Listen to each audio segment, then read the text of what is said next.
আসসালামু আলাইকুম রহমতুল্লাহি ওবরাকাতুহ। আলহামদুলিল্লাহ ওসসালাতু ওয়াসসালামু আলা রাসূলিল্লাহ বাদ।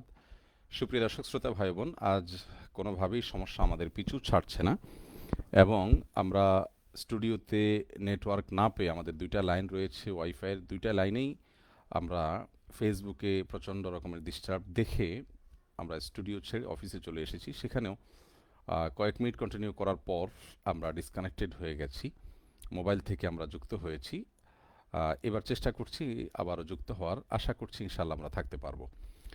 আল্লাহ রব্বুল আলমিন আমাদেরকে সেই তৌফিক দান করুন। প্রিয় দর্শক, আপনারা যারা আমাকে দেখছেন পরিষ্কার শুনতে পাচ্ছেন কিনা এবার অনুগ্রহ করে আপনারা লিখুন।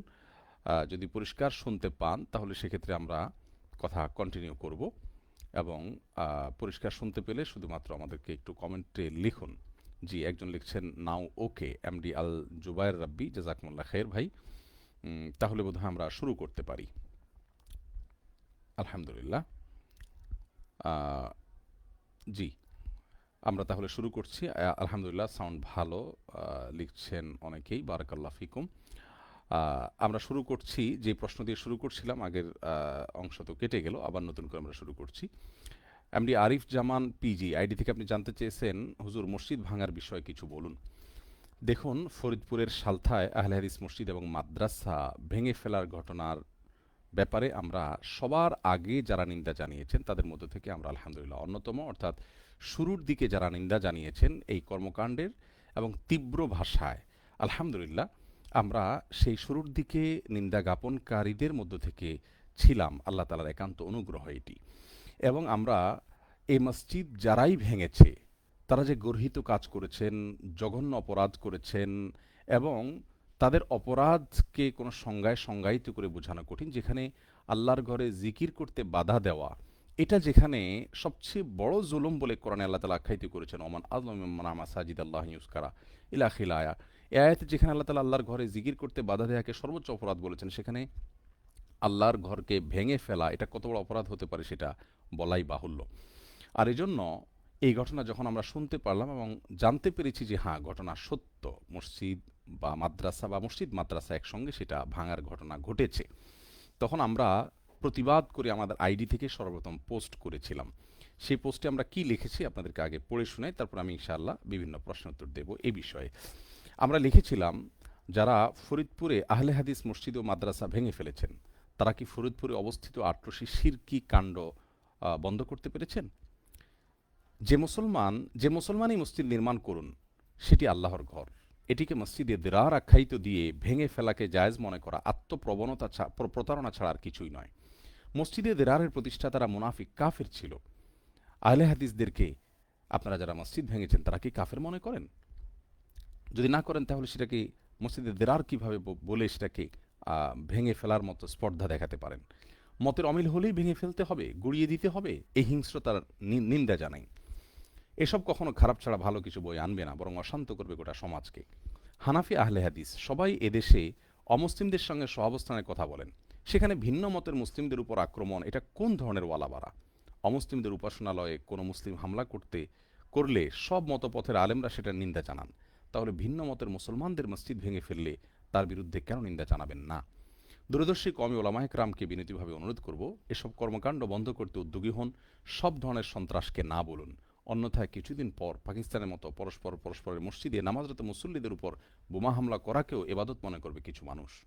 আর যদি কেউ মনে করেন এটি সঠিক কাজ হয়েছে, অর্থাৎ মসজিদ ভাঙা হয়েছে, মাদ্রাসা ভাঙা হয়েছে, আহলে হাদিসদের এটা ঠিক কাজ হয়েছে, যদি কেউ মনে করেন, তাহলে তাদের বলবো, আসুন নিজেদেরকে নিজেরাই মেরে ফেলি, কাফেরদের কাজটা সহজ করে দেই।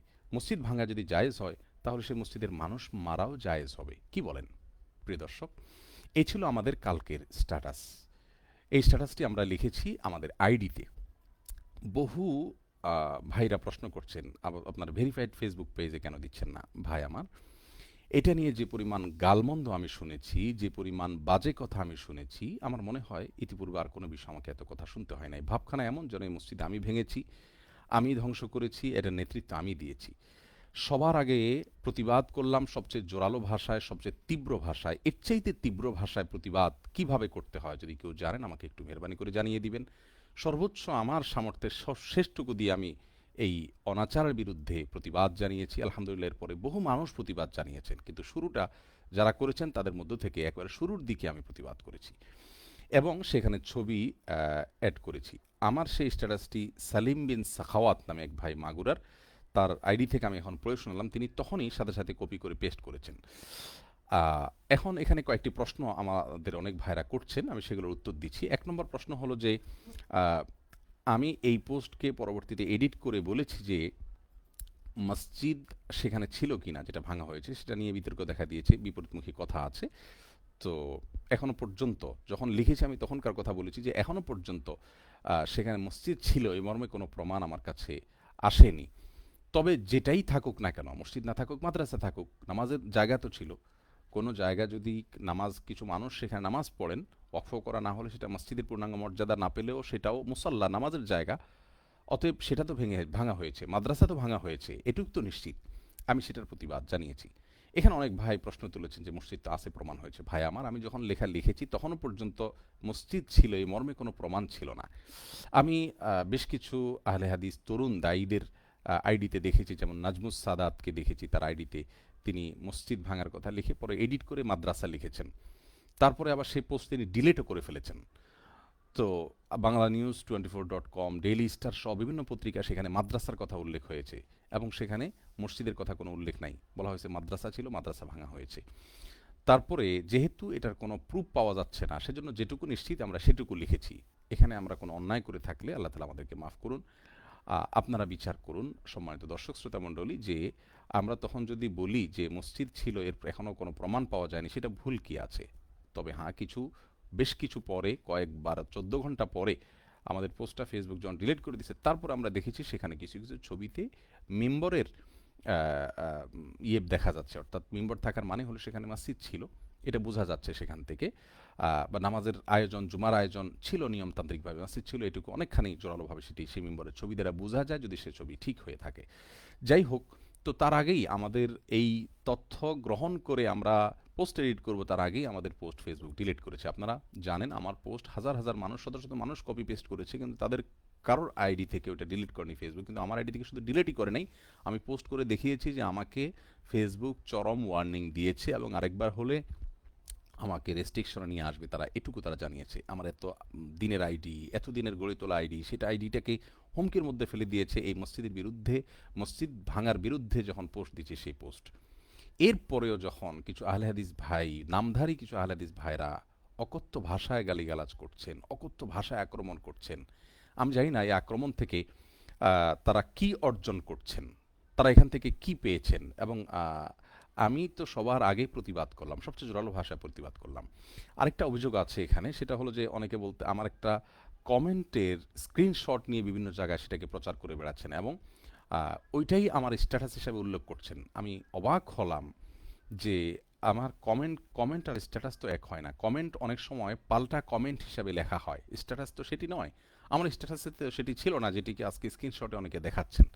আমরা সেখানে লিখেছি যে হানাফি হোক অথবা আহলে হাদিস হোক, এই নামে হানাফি মসজিদ এবং আহলে হাদিস নামে আমরা সাধারণভাবে বলেছি, আহলে হাদিসকে বলিনি আলাদা করে। হানাফি মসজিদ, আহলে হাদিস, কারণ হানাফি মসজিদ নামে আমরা রসুলপুর হানাফি মসজিদ আরও দুই একটা ছবি দেখেছি ফেসবুকে, সেটার ভিত্তি করে আমরা বলেছি যে হানাফি মসজিদ হোক আর আহলে হাদিস মসজিদ হোক, শাফি মসজিদ হোক।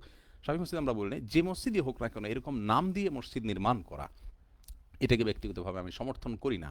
এটা আমার মত থাকতেই পারে। আমি তো এখানে আহলে হাদিস মসজিদের শুধু বিরুদ্ধে করি না, হানাফি মসজিদের বিরুদ্ধে করেছি। শেষে বলেছি যে বিভেদ করা জঘন্য অপরাধ, এটা তো সবার উপরে প্রযোজ্য হয়, কারণ আমি তো সবাইকে উল্লেখ করে তারপরে বলেছি।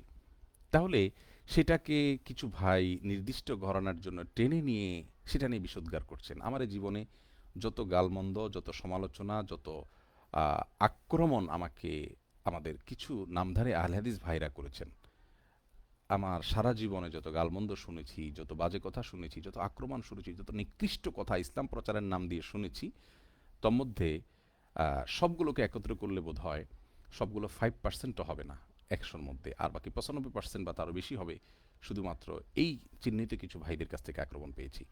আমি জীবনে কোনোদিন কাউকে আক্রমণ করে কথা বলি নাই আমার জানা মতে।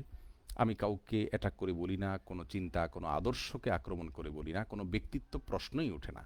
তারপরেও যদি এই আক্রমণ হয়, তাহলে আমি বলতে চাই যে আব্দুল্লাহ জাহাঙ্গীর রহমাহুল্লাহর মৃত্যুর পর শেখ সাইফুদ্দিন বেলাল বলেছিলেন আল্লাহ তালা তার প্রতি রহম করেছেন, কারণ এই মাটিতে আরও কিছুদিন থাকলে এই লোকটাকে হয়তো মানুষ তার চরিত্র হনন করা শুরু করে দিত, বরং ভালো ভালো আল্লাহ তালা তাকে নিয়ে গেছেন, এটা তার প্রতি আল্লাহ তালা রহম করেছেন। আমার কাছে এখন মনে হয় যে এটি আসলে অনেকখানি সঠিক বলেছেন শেখ সাইফুদ্দিন বেলাল হাফিজাহুল্লাহ। যাই হোক প্রিয় দর্শক, তো বলছিলাম যে আমার কমেন্টের স্ক্রিনশট নিয়ে যারা বিভিন্ন জায়গায় দিচ্ছেন, আমার এত বিশাল স্ট্যাটাসে এত নিন্দাবাদ করলাম এই মসজিদ ভাঙার, সেটার স্ক্রিনশট কেউ দিলেন না। তাহলে এটা তো ইচ্ছাকৃত শত্রুতা, এ বিদ্বেষ কেন? এ বিদ্বেষ আমি কি ক্ষতি করেছি? কোরআন এবং হাদিস এর বাইরে আমি কোন কথা বলেছি? কিন্তু এরপরেও এই বিদ্বেষ, এই নোংরামি, এই মানে গালমন্দ, এটাকে নিয়ে এমন কোনো বাজে কথা নেই যেগুলো আমরা বলে বেড়াচ্ছি। যাই হোক, এটা নিয়ে আমার মানুষ হিসাবে অবশ্যই কষ্ট আছে, কিন্তু আমি সেই কষ্টটাকে ভোলার চেষ্টা করি। আল্লাহ তালা আমাকে সবর করার তৌফিক দান করুক, আপনারা দোয়া করবেন। তো আমার বক্তব্য হলো যে মসজিদ ভাঙার বিরুদ্ধে আমি সবার আগে বক্তব্য রেখেছি। সেখানে মসজিদ ছিল কি না সেটি যেহেতু তখনও পর্যন্ত প্রমাণিত হয়নি, অতএব সেটিকে আমি এভাবে উল্লেখ করতেই পারি যে সেখানে মসজিদ ছিল কিনা সেটা প্রমাণিত না, কারণ তখনও পর্যন্ত মিম্বরের ছবি আলা সেই ছবিটি পাওয়া যায়নি, তার অনেক পরে সেই ছবিটি আবিষ্কৃত হয়েছে। অতএব তাছাড়া কারো জবানবন্দিও তখন পাওয়া যাচ্ছিল না শুরুর দিকে। অতএব এটা নিয়ে আমাকে দোষারোপ করা তো জুলুম ছাড়ার কিছু নয়। আর আমি তো হানাফি মসজিদ, আহলে হাদিস মসজিদ এভাবে সাধারণভাবে সবার কথা উল্লেখ করে বলেছি, তাহলে সেখানে আমাকে বিশেষ ঘরানার ভাইয়েরা নিয়ে এই ধরনের গালমন্দ করা, আমার আইডিতে ইয়েতে করা যুক্তিটা কি? আমার আইডিতে মসজিদ ভাঙার বিরুদ্ধে যখন আমি পোস্ট দিয়েছি, সেই পোস্টের বিরুদ্ধে সংঘবদ্ধভাবে রিপোর্ট করা হয়েছে। কারা রিপোর্ট করেছেন সেটা তো আল্লাহ ভালো জানেন। কিন্তু রিপোর্ট করার পর সেই আইডি আমার ডিলিট করে দেওয়া হয়েছে। অনেকে বলতে চাচ্ছেন সেটা আপনি আপনার ভেরিফাইড ফেসবুক পেজে কেন দেন নাই? এর উত্তর হলো যে আমাদের যে কোনো পোস্ট আমরা আগে আইডিতে দেই, বেশিরভাগ ক্ষেত্রে কিছু কিছু ফেসবুক পেজে দিই, কিন্তু বেশিরভাগ স্পর্শকাতর পোস্টগুলো আমরা আগে আইডিতে দেই। আইডিতে সেটাকে রেখে তারপর বিভিন্ন অ্যাঙ্গেল থেকে যাচাই বাছাই করে যখন এটা আমরা মোটামুটি মনে করি পারফেক্ট আছে, তারপর সেটা আমরা ভেরিফাইড ফেসবুক পেজে দিই। আইডি থেকেই যেহেতু পেজ গায়েব হয়ে পোস্ট গায়েব হয়ে গেছে রিপোর্টের কারণে, সেটা পেজে দিলে পেজও ক্ষতিগ্রস্ত হতে পারত। সেই জায়গা থেকে আমরা সেটা পেজে দেইনি। অনেকে বলছেন যে আপনারা সব বিষয়ে আপনি হুট করে ভিডিও বানান, এটা নিয়ে কেন বানাননি? প্রিয় দর্শক, আমরা আপনাদেরকে জানিয়ে রাখতে চাই যে আসলে আমরা সিরাতের যে প্রতিযোগিতা আয়োজন করেছি আসন্না ফাউন্ডেশন থেকে, এই প্রতিযোগিতা বাস্তবায়ন করতে গিয়ে আমাদের অফিসের সমস্ত লোকজন, আমাদের নাওয়া খাওয়া নেই। আমাদের সকাল থেকে রাত 12টা, 1টা, 2টা, 2:30টা পর্যন্ত কোনো কোনো দিন আমাদের ঘুমোতে লেগে যায়। এভাবে আমাদের কাজ চলছে, এবং অফিসে যারা ক্যামেরা ধরেন, যারা এডিট করেন, তারা পর্যন্ত এই সিরাতের যে প্রতিযোগিতা 40,000 মানুষ নিবন্ধন করেছেন, এবং এদের বই পুস্তক এগুলো প্যাকেট করা, পাঠানো, 40,000 পার্সেল পাঠানো কত কঠিন কাজ আমাদের অল্প সামর্থ্য, স্বল্প সামর্থ্য এবং সীমিত জনবল নিয়ে। এটা নিয়ে আমরা গত 10-15 দিন পর্যন্ত এই পরিমাণ পেরেশানিতে আছি যে আমাদের অফিসে কেউ বসার মতো কোনো সময় আমাদের হাতে ছিল না। যার কারণে গত 8-10 দিনে আমাদের কোনো নতুন ভিডিও যায়নি। এমনকি আগামী আরও 2-4 দিনেও হয়তো আমাদের নতুন কোনো ভিডিও যাবে না। আমাদের পেজের ইতিহাসে কখনো এরকম 10-12 দিন পর্যন্ত নতুন কোনো ভিডিও যায়নি, এমন কখনো হয়নি। কিন্তু এবার হয়েছে। আমাদের ব্যস্ততার মাত্রা আশা করি আপনারা বুঝতে পারছেন। এরকম অবস্থা চলেছে। ক্যামেরার সামনে বসার কোনো স্কোপ আমাদের সামনে ছিল না। আমরা সাকিব আল হাসানকে নিয়ে যে বলেছি সেটা গত সপ্তাহে লাইভের পরে, কারণ লাইভে যখন আমরা বসেছি একসাথে দুইটা আমরা সারতে পেরেছি। এরপরে আমাদের আর আলাদা করে বসার মতো কোনো সময় নেই। ভিডিও এডিট করার জন্য যারা বসবে তাদের এডিট করার সময় নেই, তারা প্রত্যেকে এটা নিয়ে ব্যস্ত আছেন, মহাব্যস্ত আছেন। আমাদের একান্ত কাছে থেকে যারা দেখছেন তারা জানেন যে কিভাবে আমরা কাজগুলো করতে হচ্ছে। তো এই পরিস্থিতিতে আমাদেরকে কোনো ভিডিও ক্রিয়েট করা, এডিট করার মতো কোনো সুযোগ আমাদের সামনে নেই, ছিল না, এবং আগামী আরও কয়েকদিন পর্যন্ত থাকছে না। আমরা তখনই বলেছি, কয়েকটা কমেন্টে আমি লিখেছি যে আমরা লাইভে এই বিষয়ে কথা বলবো ইনশাআল্লাহ, কারণ লাইভে কথা বলা সহজ। কিন্তু যেখানে একটা কড়াকড়ি আমি পোস্ট দিয়েছি, সেটা নিয়ে কথা বলতে আমার অসুবিধা হবে কেন? আর আমি ইসলামের হয়ে কথা বলি, ইসলামের হয়ে কথা বলি। মুসলিমদের পারস্পরিক বিবাদ হলে কোনো একটা পক্ষই অন্য পক্ষকে বিষোদ্গার করা, অন্য পক্ষের বিরুদ্ধে কথা বলা, একটা পক্ষের পক্ষ অবলম্বন করা, এরকম কাজ আমাদের দ্বারা কখনো হয়নি। তারপরেও আহ, আপনার এই কথাগুলো আমাকে শুনতে হয়েছে। আমার পোস্টে যেসব কথা আমি লিখিনি সেগুলো আমার নামে বিভিন্ন ভিডিও বক্তব্যে দেখেছি বলা হয়েছে আমি নাকি বলেছি এটা সেটা, সত্যি সেটা কোথায় বলেছি কোথাও কেউ বলতে পারবেন না আমরা কোথাও সেরকম কথা বলিনি। যাই হোক, ভিডিও পোস্ট আমরা করতে পারিনি, আমাদের সীমাবদ্ধতা হলো যে সিরাত প্রোগ্রামের কারণে আমরা কেউ ক্যামেরার সামনে বসা বা এডিট করা, ক্যামেরা ধরা, এগুলোর মতো সময় আমাদের সামনে ছিল না, সেজন্য আমরা এটা করতে পারি নাই। আর সেটাকে নিয়ে যেরকম ট্রল করা হলো, যেরকম গালমন্দ করা হলো, আর তাছাড়া মানে আমাদের যে সীমাবদ্ধতা আছে সেটা ছাড়াও তো আলহামদুলিল্লাহ বাংলাদেশে এত ওলামা একরাম, এত দায়ী, তারাও তো কথা বলছেন। আমাদের যে সমস্ত ভাইয়েরা আমাদের কথা শুনতে চাইছেন, আমরা মনে করি যে তারা আমাদেরকে গালমন্দ করেছেন, আমাদেরকে ভালোবেসে আমাদের কাছ থেকে আবদারটা বেশি হয়তো সেজন্য করেছেন। আমরা সেজন্য এটাকে ক্ষমা সুন্দর দৃষ্টিতে দেখলাম। আল্লাহ তাআলা তাদেরকে মাফ করুন, আমাদেরকেও আল্লাহ তাআলা মাফ করুন। আমি পরিষ্কারভাবে আপনাদেরকে জানাতে চাই, মসজিদ ভাঙার সঙ্গে যারাই জড়িত থাকুক না কেন তাদেরকে বিচারের আওতায় আনা হোক, দৃষ্টান্তমূলক শাস্তি দেওয়া হোক, এবং এই ধরনের ঘটনা বাংলাদেশে দ্বিতীয়বার না ঘটুক। সেখানে মসজিদ থাকুক, মাদ্রাসা থাকুক, দিনী যে কোনো প্রতিষ্ঠান থাকুক, যত বিরোধ হোক, যত মতপার্থক্য হোক না কেন, ভেঙে ফেলতে হবে, আক্রমণ করতে হবে। এইরকম কথা বলা জঘন্য অপরাধ। যারা অনেকে মনে করছেন যে আমরা অনুমান করে কথা বলছি, আমরা অনুমান করে কোনো কথা আলহামদুলিল্লাহ বলিনি। মসজিদ ছিল, শুরুতে এ দাবিটা উঠেছে। আহলে হাদিস ঘরানার যে সমস্ত ভাইয়েরা লিখেছেন যে মসজিদ ছিল, তাদের দাবিকে বিশ্বাস করে আমরা মসজিদ ছিল লিখেছি। তাছাড়া মাদ্রাসা থাকলে সেখানে মসজিদ তো থাকবেই, তারা নামাজ পড়তে কই যাবে? নিশ্চয়ই মসজিদ থাকবে। অতএব আমাদের ধারণা অমূলক নয়। কিন্তু পরবর্তীতে যখন পত্রপত্রিকাতে বিভিন্ন মিডিয়াতে আমরা দেখতে পেলাম,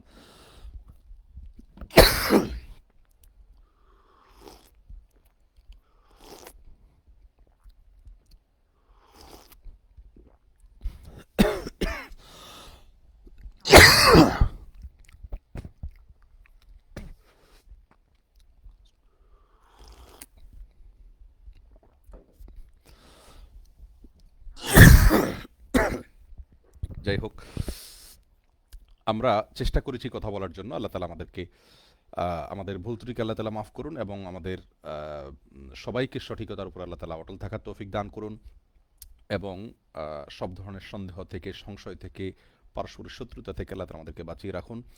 রাসূল করিম সাল্লাল্লাহু আলাইহি সাল্লাম বলেছেন, লা তাহাসাদু ওয়া লা তাবাগাদু ওয়া লা তাদাবারু ওয়া কুনু ইবাদাল্লাহি ইখওয়ানা। মুসলিমরা পরস্পর ভাই হয়ে থাকবে, একে অন্যের হিংসা করবে না, পিছে লাগবে না, এবং আহ, একে অন্যের প্রতি শত্রুতা পোষণ করবে না। আল্লাহ তাআলা আমাদেরকে হাদিসের উপরে পরিপূর্ণভাবে আমল করার তৌফিক দান করুন। শয়তান যেন আমাদেরকে বিভিন্ন যুক্তি দিয়ে হাদিসের উপরে আমল করা থেকে দূরে সরিয়ে দিতে না পারে, সেই চেষ্টা আমাদের সবাই থাকা উচিত। আল্লাহ তাআলা আমাকে, আপনাকে, আমাদের সবাইকে সেই তৌফিক দান করুন। জাযাকুমুল্লাহ খাইর। এরপরে একটা প্রশ্নে আমরা অনেক বেশি সময় নিয়ে নিয়েছি, দুঃখ চাচ্ছি সেজন্য, ক্ষমা চাচ্ছি। এরপরের প্রশ্নে আমরা যাচ্ছি। জান্নাতুল ফেরদাউস বোন, আপনি জানতে চেয়েছেন আমাদের দেশের পাবলিক বিশ্ববিদ্যালয়গুলোতে যে ফ্রি মিক্সিংয়ের মাধ্যমে পড়ানো হয়, এ ধরনের সহশিক্ষার মাধ্যমে মেয়েদের পড়াশোনা করানো কি জায়েজ হবে? আবার ভার্সিটিতে যাতায়াত করতেও প্রায় 5-6 ঘন্টা সময় লাগে, আমাকে মাহরাম ছাড়াই যাতায়াত করতে হয়, এক্ষেত্রে আমার করণীয় কি বললে উপকৃত হতাম। বোন জান্নাতুল ফেরদাউস, দেখুন, যেখানে ফ্রি মিক্সিং আছে এবং সহশিক্ষা আছে, সেটা কোনো মুসলমানের জন্য সেখানে যদি পর্দা এবং ইসলামের বিধিবিধান মানা সম্ভব না হয়, সেটা পড়া জায়েজ নাই। সেখানে পড়া জায়েজ নাই, সেখানে শিক্ষকতারা জায়েজ নাই। যদি পর্দার বিধানকে মেনে কোনোভাবেও চলা সম্ভব হয়, তাহলে সেক্ষেত্রে সেটা তার জন্য জায়েজ হতে পারে। যদি মাহরাম ছাড়া আপনার যাতায়াত করতে হয় এবং সফরের দূরত্ব হয়, তাহলে সেক্ষেত্রে তো এটা কোনো অবস্থাতে আপনার জন্য জায়েজ নেই। আল্লাহ তালা আপনার অভিভাবক যারা আছেন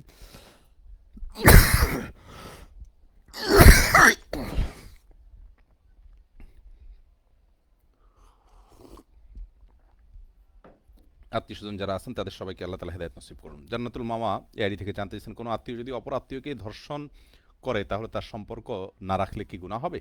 তার সাথে সম্পর্ক না রাখলে গুনাহ হবে? না, তার সাথে সম্পর্ক না রাখলে গুনাহ হবে না। কারণ হলো, শত্রুতা আল্লাহর জন্য এবং বন্ধুতাও আল্লাহর জন্য। আপনি সম্পর্ক যে আল্লাহর জন্য রাখতেন, ধর্ষণ করার কারণে সে আল্লাহর জন্যই তিনি আপনার তাকে আপনি বর্জন করতে পারেন, সে অধিকার আল্লাহ তালা ইসলাম আপনাকে দিয়েছে। অতএব আপনি তার সাথে সম্পর্ক ছিন্ন করতে পারেন তার প্রতি ঘৃণাবোধ থেকে। এই জন্য আপনি দোষণীয় হবেন না ইনশাআল্লাহ। রায়হানা খাতুন জানতে চেয়েছেন, আমি টিভিতে ভারতীয় চ্যানেল জি বাংলা দেখি, সেখানে আমাকে হিন্দুদের মূর্তি পূজা দেখতে হয়, এতে কি আমি তাদের দলে অন্তর্ভুক্ত হয়ে যাচ্ছি, কিংবা কোনোভাবে কি তাদের দল ভারী করছি? আমি কি ইসলাম থেকে খারিজ হয়ে যাচ্ছি? এর শাস্তি কি জানাবেন? দেখুন, প্রথম কথা হলো, আপনি জি বাংলা যে ফিল্ম দেখছেন সেটা আপনি গুনাহের কাজ করছেন, হারাম কাজ করছেন, সেখান থেকে আপনার সরে আসা উচিত। দ্বিতীয় কথা হলো, সেখানে পুজোর অনুষ্ঠান দেখার কারণে পুজো সামিল হওয়ার অপরাধে আপনি অপরাধী হবেন না। যদি আপনি কৌতূহলী হয়ে দেখেন তারা কিভাবে যে অযৌক্তিক কাজ করছে, তারা কিভাবে যে নিজেদের বানানো মূর্তিকে তারা মাবুদ বানাচ্ছে, সে বিষয়টা দেখার জন্য আপনি শুধুমাত্র দেখছেন, এরকম হলে ঠিক আছে।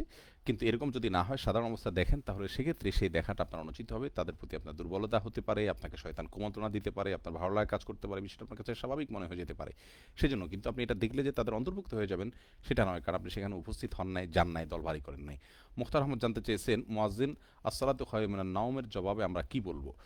এ নিয়ে ফোকাহে কানুনের মতো পার্থক্য আছে।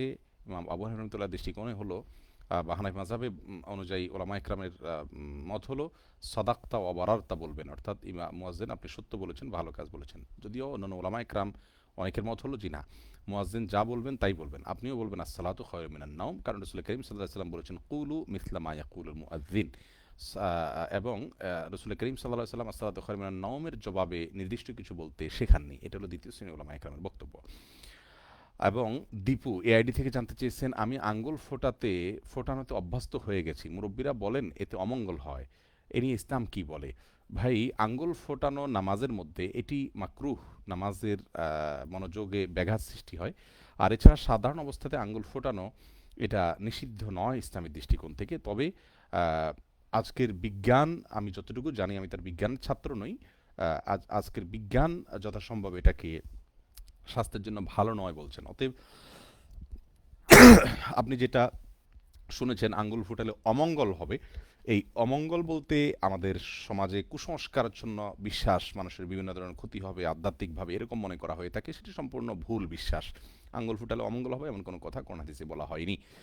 এরপরে সোহাগ হোসেন জানতে চেয়েছেন, কাদিয়ানিদের কোম্পানিতে চাকরি করা যাবে কিনা? প্রাণ আরএফএল কোম্পানির মালিক কাদিয়ানি, তাদের কোম্পানিতে চাকরি করা যাবে কিনা?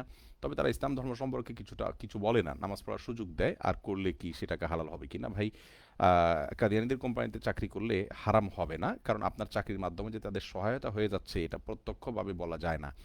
কারণ হলো আপনি, আমরা সাধারণ মানুষ চাকরি না করলে তারা অন্য চাকরিজীবী পেয়ে যাবে, বরং এটা আমাদের নিজেদের উপকার হচ্ছে, তাদের উপকার এখানে একেবারেই গৌণ, উল্লেখ করার মতো নয়। যদি তাদের আপনার চাকরির উপরে তাদের ব্যবসা টিকে থাকা বা তাদের বড় কোনো স্বার্থ সংশ্লিষ্ট হতো, তাহলে সেক্ষেত্রে অবশ্যই আপনার জন্য সে বিধান প্রযোজ্য হবে যে আপনি সেখানে চাকরি করবেন না, যেহেতু তারা নবী সাল্লাল্লাহু আলাইহি ওয়াসাল্লামের আখেরি নবী হওয়ার বিষয়কে অস্বীকার করা এবং তাদের কাফের হওয়ার বিষয়ে সারা বিশ্বের উলামা ইকরাম একমত। সেজন্য তাদের কে সহায়তা করা, তাদেরকে আর্থিকভাবে সহায়তা করা মানে তাদের আদর্শকে সহায়তা করা, সেই জায়গা থেকে ওটা নিষিদ্ধ হতো। কিন্তু সেই নিষেধাজ্ঞাটা এই মুহূর্তে থাকছে না এই কারণে। আহ, এরপরে আহ, দানের কারণে কি বালা মুসিবত দূরীভূত হয়? সোহাগুর রহমান জানতে চেয়েছেন, ভাই, দানের কারণে বালা মুসিবত দূরীভূত হয়, রাসূল করিম সাল্লাল্লাহু আলাইহি সাল্লামের বিভিন্ন হাদিস থেকে এরকম বোঝা যায়। একটি বর্ণনা আস-সাদকাতু তারুদ্দুল বালা, এই বর্ণনার সনদ নিয়ে নানা রকমের কথা রয়েছে, কিন্তু এর মানা, এর অর্থ বিভিন্নভাবে আপনার প্রমাণিত, যার কারণে দান সাদকার মাধ্যমে মানুষের বালা মুসিবত দূর হয়। এটা ঠিক আছে। এরপরে মনোয়ার ইদ্রিস বলছেন, স্বপ্ন বলা ঠিক কিনা? দেখুন, স্বপ্ন বলা ঠিক কিনা এটা নিয়ে আপনার আমাদের একটা বক্তব্য আছে, আপনি সে বক্তব্যটা শুনে দেখতে পারেন। সেখানে আমরা বলেছি যে আহ, আপনার স্বপ্নে যদি ভালো কিছু দেখেন তাহলে সেটা একান্ত কাছের লোকদেরকে বলতে পারেন, আর যদি এমন কিছু দেখেন যেটা দেখে আপনার মনে হয় আপনার খারাপ লাগা কাজ করে, তাহলে সেক্ষেত্রে সেটা আপনি অন্য কাউকে বলবেন না, বরং সেই স্বপ্ন আপনি নিজের ভিতরে রাখবেন এবং আল্লাহর কাছে পানাহ চাইবেন, যাতে করে তার ক্ষতি থেকে আল্লাহ তাআলা আপনাকে বাঁচান। এরপরে সাজি হক জানতে চেয়েছেন, ইয়াতিমদের সম্পদ আত্মসাৎকারীর শাস্তি কি? ইয়াতিমদের সম্পদ আত্মসাৎকারী, যে এটা সে, তার শাস্তি হলো সে নিজের পেটে জাহান্নামের আগুন প্রবেশ করাচ্ছে, তার মানে সে জাহান্নামে নিক্ষিপ্ত হবে। আল্লাহ রাব্বুল আলামিন কোরআনে কারিমে বলেছেন যে যারা ইতিমদের সম্পদ ভক্ষণ করে তারা নিজেদের পেটে মূলত জাহান্নামের আগুন প্রবেশ করে থাকে। বিধায় সেখান থেকে আমাদের সাবধান থাকা উচিত। অন্য মানুষের সম্পদ ভক্ষণ করা বা অন্যায়ভাবে ভোগ করা এটা যত বড় অপরাধ, ইয়েতিমের সম্পদ ভক্ষণ করা, ভোগ করা তার চেয়ে অনেক বড় অপরাধ। এরপর এমডি আমজাদ ইসলাম আপনি জানতে চাইছেন, কতটুকু পরিমাণ নাপাকি গায়ে লাগলে শরীর নাপাক হয়? ভাই আমজাদ হোসেন, নাপাকির ভিতরে যদি নাজাসাতে গলিজা বা শক্ত কঠিন নাপাক হয়, যেমন মানুষের মলমূত্র, তাহলে সেক্ষেত্রে সেটা আসলে যদি মানুষের 1 টাকার কয়েন বা 5 টাকার যে কয়েন আছে, কয়েনের সমপরিমাণ বা হাতের তালুতে যে ইয়ে আছে, এই পরিমাণ যদি লাগে তাহলে সেক্ষেত্রে সেটা নাপাক হিসাবে গণ্য হবে। আর এর কম যদি লাগে, সামান্য ছিটেফোঁটা লাগে, তাহলে সেটা নাপাক হিসাবে গণ্য হবে না। এটা আবু রহমতুল্লাহ মত। অন্য অনেক ইমামের মত হলো এক্ষেত্রে ভিন্ন। তারা বলেন যে নাপাকি অল্প লাগুক বেশি লাগুক নাপাক হবে, সেটাকে পরিষ্কার করতে হবে। অবশ্য সামান্য সুইর আগা পরিমাণ যে ছিটা আসে সেটার কারণে নাপাক হবে না, সেটার থেকে মানুষের বাঁচা সম্ভব নয় অনিচ্ছাকৃত, সেটার ব্যাপারে কারোর দ্বিমত নেই। আর নাজাসাতে খাফিফ বা হালকা নাপাক যেগুলো, সেগুলোর ব্যাপারে সেগুলো আর অনেক বেশি লাগলেও নাপাক হবে না আবু রহমতুল্লাহ মতে। এমডি জহুরুদ্দিন জানতে চেয়েছেন কফি পান করতে ইসলামে কোনো বিধিনিষেধ আছে কিনা। না, কোনো বিধিনিষেধ নাই ভাই আমার। সায়রা বেগম জানতে চেয়েছেন নবাগত সন্তানকে কোলে নেওয়ার আগে মুরব্বীরা আগুন ছুঁতে বলে, এটা কতটা যৌক্তিক? সম্পূর্ণ ভ্রান্ত কথা এবং আপনার কুসংস্কার। কারণ এর সাথে ওই সন্তানের কল্যাণ অকল্যাণের কোনো সম্পর্ক নেই, এগুলো শিরকপূর্ণ বিশ্বাস। এগুলো থেকে কোনো কল্যাণ অকল্যাণের সম্পর্ক আছে মনে করা, এটা শিরকপূর্ণ বিশ্বাস। এমনি রাজীব বিন জাহাঙ্গীর জানতে চেয়েছেন বন্ধু নির্বাচন সম্পর্কে জানতে চাই। ভাই রাজীব, বন্ধু নির্বাচন সম্পর্কে আমরা এটুকু বলবো যে আল্লাহ রব্বুল আলমিনকে যারা ভয় করেন সে সমস্ত মুত্তাকিদেরকে বন্ধু হিসাবে গ্রহণ করা উচিত। আল্লাহ তাআলা কোরআনে কারিমে বলেছেন যে আল আখিল্লাহু ইয়াউমাইযিন বা'দুহুম আদুউম লিবা'দিন ইল্লাল মুত্তাকিন, কিয়ামতের দিন মুত্তাকি ছাড়া অন্য যত বন্ধু আছে একে অন্যের শত্রুতে পরিণত হবে। যার কারণে বন্ধুতা হতে হবে একমাত্র কেবলমাত্র সেই সমস্ত লোকদের সাথে যারা আল্লাহকে ভয় করেন, যারা আল্লাহর ভয় অন্তরে লালন করেন, মুত্তাকি পরহেজগার, তাদেরকে শুধুমাত্র বন্ধু হিসাবে গ্রহণ করতে হবে। আল্লাহ রব্বুল আলমিন আমাদের সবাইকে সেই তৌফিক দান করুন। আমরা যেন মুত্তাকিদেরকে বন্ধু হিসাবে গ্রহণ করতে পারি, যাদের ভিতরে আল্লাহর ভয় আছে, হারাম থেকে বাঁচার মানসিকতা আছে। এরকম বন্ধু আজকাল সোনার হরিণ হয়ে গেছে। জাভেদ কাইসার রহিমাহুল্লাহ নামে একজন ব্যক্তি ছিলেন, আর্মি পার্সন, আপনারা অনেকে চিনেন তাকে, ফেসবুকে অনেক পরিচিত মানুষ ছিলেন। আমি বন্ধু হিসাবে যে কয়েকজন মানুষকে গ্রহণ করেছিলাম তার মধ্যে থেকে তিনি একজন। আর তাকে গ্রহণ করার অন্যতম একটা কারণ ছিল যে আমি তাকে দেখে আমার কাছে মনে হতো তিনি একজন মুত্তাকি, তার ভিতরে আল্লাহর ভয় আছে, আমি তার সঙ্গে চললে আমার ভিতরে সেই তাকওয়াটা আসবে, এরকম একটা বিশ্বাসের জায়গা থেকে আমি তার সঙ্গে বন্ধুতা করেছি। আল্লাহ তাআলা এরকম নেক বন্ধু এবং ভালো বন্ধু আমাদেরকে মিলাই দিক এবং আমরা যেন তাদের অনুসরণ করতে পারি, আমরা যেন সে সমস্ত বন্ধুদের সাথে সময় কাটাতে পারি। আল্লাহ আমাদের সেই তৌফিক দান করুন। এরপরে যে প্রশ্ন আমি দেখতে পাচ্ছি সেটা হলো মুক্তি তালুকদার, আপনি জানতে চেয়েছেন স্ত্রী তার স্বামীকে কথায় কথায় গায়ে হাত তুলে এবং ভাই বোনদের দিয়েও তা করে, এমন অবস্থায় স্বামী তার নিরাপত্তার স্বার্থে জলদি বাসা ত্যাগ করে যদি, তাহলে সেক্ষেত্রে এটা অপরাধ হবে কিনা? অনেক ওসিয়ত করেও স্ত্রীকে শুধরানো যায়নি। অবশ্যই যদি পরিস্থিতি এমন হয়, কিন্তু এগুলো আসলে এভাবে সাধারণ ভাবে বলা কঠিন প্রিয় ভাই আমার। এটাকে আমরা বলবো যে আপনার পরিস্থিতি যদি এমন হয়, আপনার কথা বিবরণের উপর নির্ভর করবে, তাহলে সেক্ষেত্রে এটা অবশ্যই তার অধিকার আছে, তিনি বাসা ছেড়ে যেতে পারেন। ফরিদ উদ্দিন বিয়ে জানতেছেন ইমাম নিজে একামত দিলে নামাজ হবে কিনা। জি জি, নামাজ হবে এবং আমাদের অনেকেরই এটা ধারণা নাই যে ইমাম যিনি তিনি একামত দিয়ে ইমামতি করতে পারেন, কোনো অসুবিধা নেই। বিশেষ করে লকডাউনে আমাদের অনেক ভাই বোন যারা বাসা বাড়িতে নামাজ পড়েছেন মেয়েদের সাথে, যেহেতু অন্য কোনো পুরুষ নাই, তিনি একাই ইমাম, অতএব তিনি একামত দিবেন এবং তিনি সালাতে ইমামতি করবেন। আমরা বলেছিলাম এই কথা বলার পর অনেকেই মনে করেছেন যে আসলে যথাসম্ভব এই বিষয়টি আপনার সঠিক নয়, অথচ এটা তারা জানেন না যে ইমাম যিনি আছেন তিনি একামত দিয়ে ইমামতি করতে পারেন, কোনো অসুবিধা নেই। যাই হোক, এমডি মহিবুল্লাহ মাহমুদি বিডি, আপনি জানতে চেয়েছেন মৃত ব্যক্তির জন্য সূরা পড়ে সওয়াব বকশানো যাবে কিনা। কোরআন কারীম ইসালে সওয়াব বিষয়ে মৃত ব্যক্তির পক্ষ থেকে করা যাবে কিনা এটা নিয়ে মত পার্থক্য রয়েছে। অনেক ওলামাদের মতে করা যাবে, অনেক ওলামাদের মতে করা যাবে না। এই বিষয়ে যদি আপনি বিস্তারিত জানতে চান, সংক্ষিপ্ত ভাষণ অপেক্ষা না করে ডক্টর খন্দকার আব্দুল্লাহ জাহাঙ্গীর রাহিমাহুল্লাহর রাহে বেলায়েত পড়বেন, সেখানে বিশদভাবে তিনি লিখেছেন। সাদিয়া আফরিন মেধা, আপনি জানতে চেয়েছেন মৃত মানুষের দেহ কাটাছাড়া করা, পোস্টমর্টেম করা ইসলামের আলোকে কতটা যুক্তিযুক্ত। বোন সাদিয়া, মৃত মানুষের দেহ কাটাছেঁড়া করা এবং পোস্টমর্টেম করা এটা মোটেও মানে ইসলামী দৃষ্টিকোণ থেকে যৌক্তিক কাজ নয়, একান্ত বাধ্য না হলে। সাধারণত আমাদের দেশে কোনো অস্বাভাবিক মৃত্যু হলেই পোস্টমর্টেম করা হয়, এটাকে ইসলামী শরিয়া অ্যালাউ করে না, অনুমোদন করে না। আর আনিসুর রহমান জানতে চেয়েছেন বাচ্চা না হলে তাবিজ পরা যাবে কিনা জানতে চাই। ভাই আনিস, কোনো অসুবিধার জন্য ইসলাম আমাদেরকে ঝাড়ফুঁকের পরামর্শ দিয়েছে। আমাদের প্রিয় নবী সাল্লাল্লাহু আলাইহি ওয়াসাল্লাম কখনো তাবিজ ব্যবহার করেননি, কাউকে তাবিজ দেননি, এবং খোলাফায়ে রাশেদা কেউ তাবিজ ব্যবহার করেননি, কাউকে তাবিজ দেননি। সাহাবা ইকরাম থেকে তাবিজ ব্যবহারের কোনো সচরাচর আমল পাওয়া যায় না। একটা হাদিস থেকে কিছুটা বোঝা যায় একজন সাহাবীর আমল, সেটা তাবিজ ছিল না, এমনি অন্য পড়ার জন্য ঝুলিয়েছেন এরকম কোনো কিছু বোঝা যায় না। ট্রিটমেন্টের জন্য তাবিজ ব্যবহার করেছেন এরকম কোনো বর্ণনা পাওয়া যায় না। তবে হ্যাঁ, ঝাড়ফুঁকের ব্যাপারে অহরহ বর্ণনা পাওয়া যায়। সূরা ফালাক নাস তো ঝাড়ফুঁকের জন্যই নাজিল হয়েছে, অতএব ঝাড়ফুঁকের আমলটা আমরা করবো ইনশাআল্লাহ। এরপরে আরাফ হাসান জানতেছে, নিজেকে সবসময় মুনাফিক মনে হয়, কিছুতেই নিজেকে ভালো মানুষ ভাবতে পারি না, কেন? এটা অতিরিক্ত হলে সেটা দোষের বিষয় ভাই আরাফ। অনেক মুসলিমদের ভিতরে আমাদের এই সমস্যা আছে, আমরা মনে করি যে আমরা মুনাফিক হয়ে গেছি, আমরা খারাপ, আমার দ্বারা কিছু হবে না। দেখুন, এটা তো হানজালা রাদিয়াল্লাহু তাআলার মধ্যে এরকম চিন্তা এসেছিল, নাফাক হানজালা তিনি বলেছেন, আবু বকর রাদিয়াল্লাহু তাআলার মধ্যে এসেছিল। এটা একটা বিষয় যে আমার মধ্যে এই চিন্তা এসছে, পরবর্তীতে চিন্তা দূর হয়েছে। কিন্তু সর্বক্ষণ যদি এই চিন্তা আমাদের আসতে থাকে, এই চিন্তা আমাকে যদি আঘাত করতে থাকে, তাহলে সেক্ষেত্রে বুঝতে হবে এটা শয়তান আমাকে নিরাশ করছে। আল্লাহ তাআলা বলেছেন, ওয়ালা ইয়াইআসু মির রাউহিল্লাহিল কওমুল কাফিরুন, আল্লাহর রহমত থেকে কাফির ছাড়া আর কেউ নিরাশ হতে পারে না, বিধায় এটা আমাদের করা উচিত নয় এইরকম আশা ছেড়ে দেওয়া। আর যদি আপনার এরকম প্রায় না হয়, মাঝে মধ্যে হয়, তাহলে সেক্ষেত্রে অসুবিধা নেই। এরপরে হাসানুজ্জামান পল্লব জানতে চেয়েছেন, জোর করে মসজিদের উন্নয়নমূলক কাজ করা যাবে কিনা? জোর করে কাজ করা বলতে আপনি কি বোঝাতে চাচ্ছেন?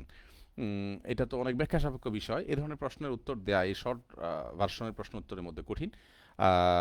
দেখুন, জোর করে করা বলতে কারোর জায়গায় আপনি জোর করে মসজিদ উন্নয়ন কাজ করলেন, সেটা একটা অন্যায়। তারপরে আপনার জোর করে করা বলতে আরও অনেক কিছু বোঝানো হতে পারে, যেমন কথার কথা জোর করে করা বলতে কোনো মসজিদ কমিটি তারা হয়তো তাদের মধ্যে একজন দুইজন একা একই তারা জোর করে কোনো কিছু করছেন, এরকম যদি হয় তাহলে সেটা তো অবশ্যই অন্যায় হবে, কিন্তু সেটাও আলোচনা সাপেক্ষে। নুসাইবা নুহা আপনি জানতেছেন, অফিসে নামাজের সুব্যবস্থা থাকায় মাঝে মাঝে পুরুষদের সামনেই কি নামাজ পড়া যাবে? পুরুষদের সামনে যদি আপনি পরিপূর্ণ পর্দা করে পড়েন, আপনি যদি বিকল্প ব্যবস্থা না থাকে তাহলে আপনি এটা করতে পারবেন। তবে বিকল্প ব্যবস্থা থাকলে আপনার এটা করা উচিত নয়। রুহুল আমিন জানতেছেন, আজকাল মানুষ বেশি গীবত করে, এর থেকে বাঁচার উপায় কি? ভাই, বড় কঠিন এটা থেকে বাঁচা। আল্লাহ আমাকে, আপনাকে, আমাদের সবাইকে বাঁচার তৌফিক দান করুন। গীবত থেকে বাঁচার জন্য যারা বেশি গীবত করে তাদের থেকে দূরে থাকতে হবে, এবং নিজের বিরুদ্ধে আত্মসংগ্রাম করতে হবে, আল্লাহর কাছে পানাহ চাইতে হবে, দোয়া করতে হবে।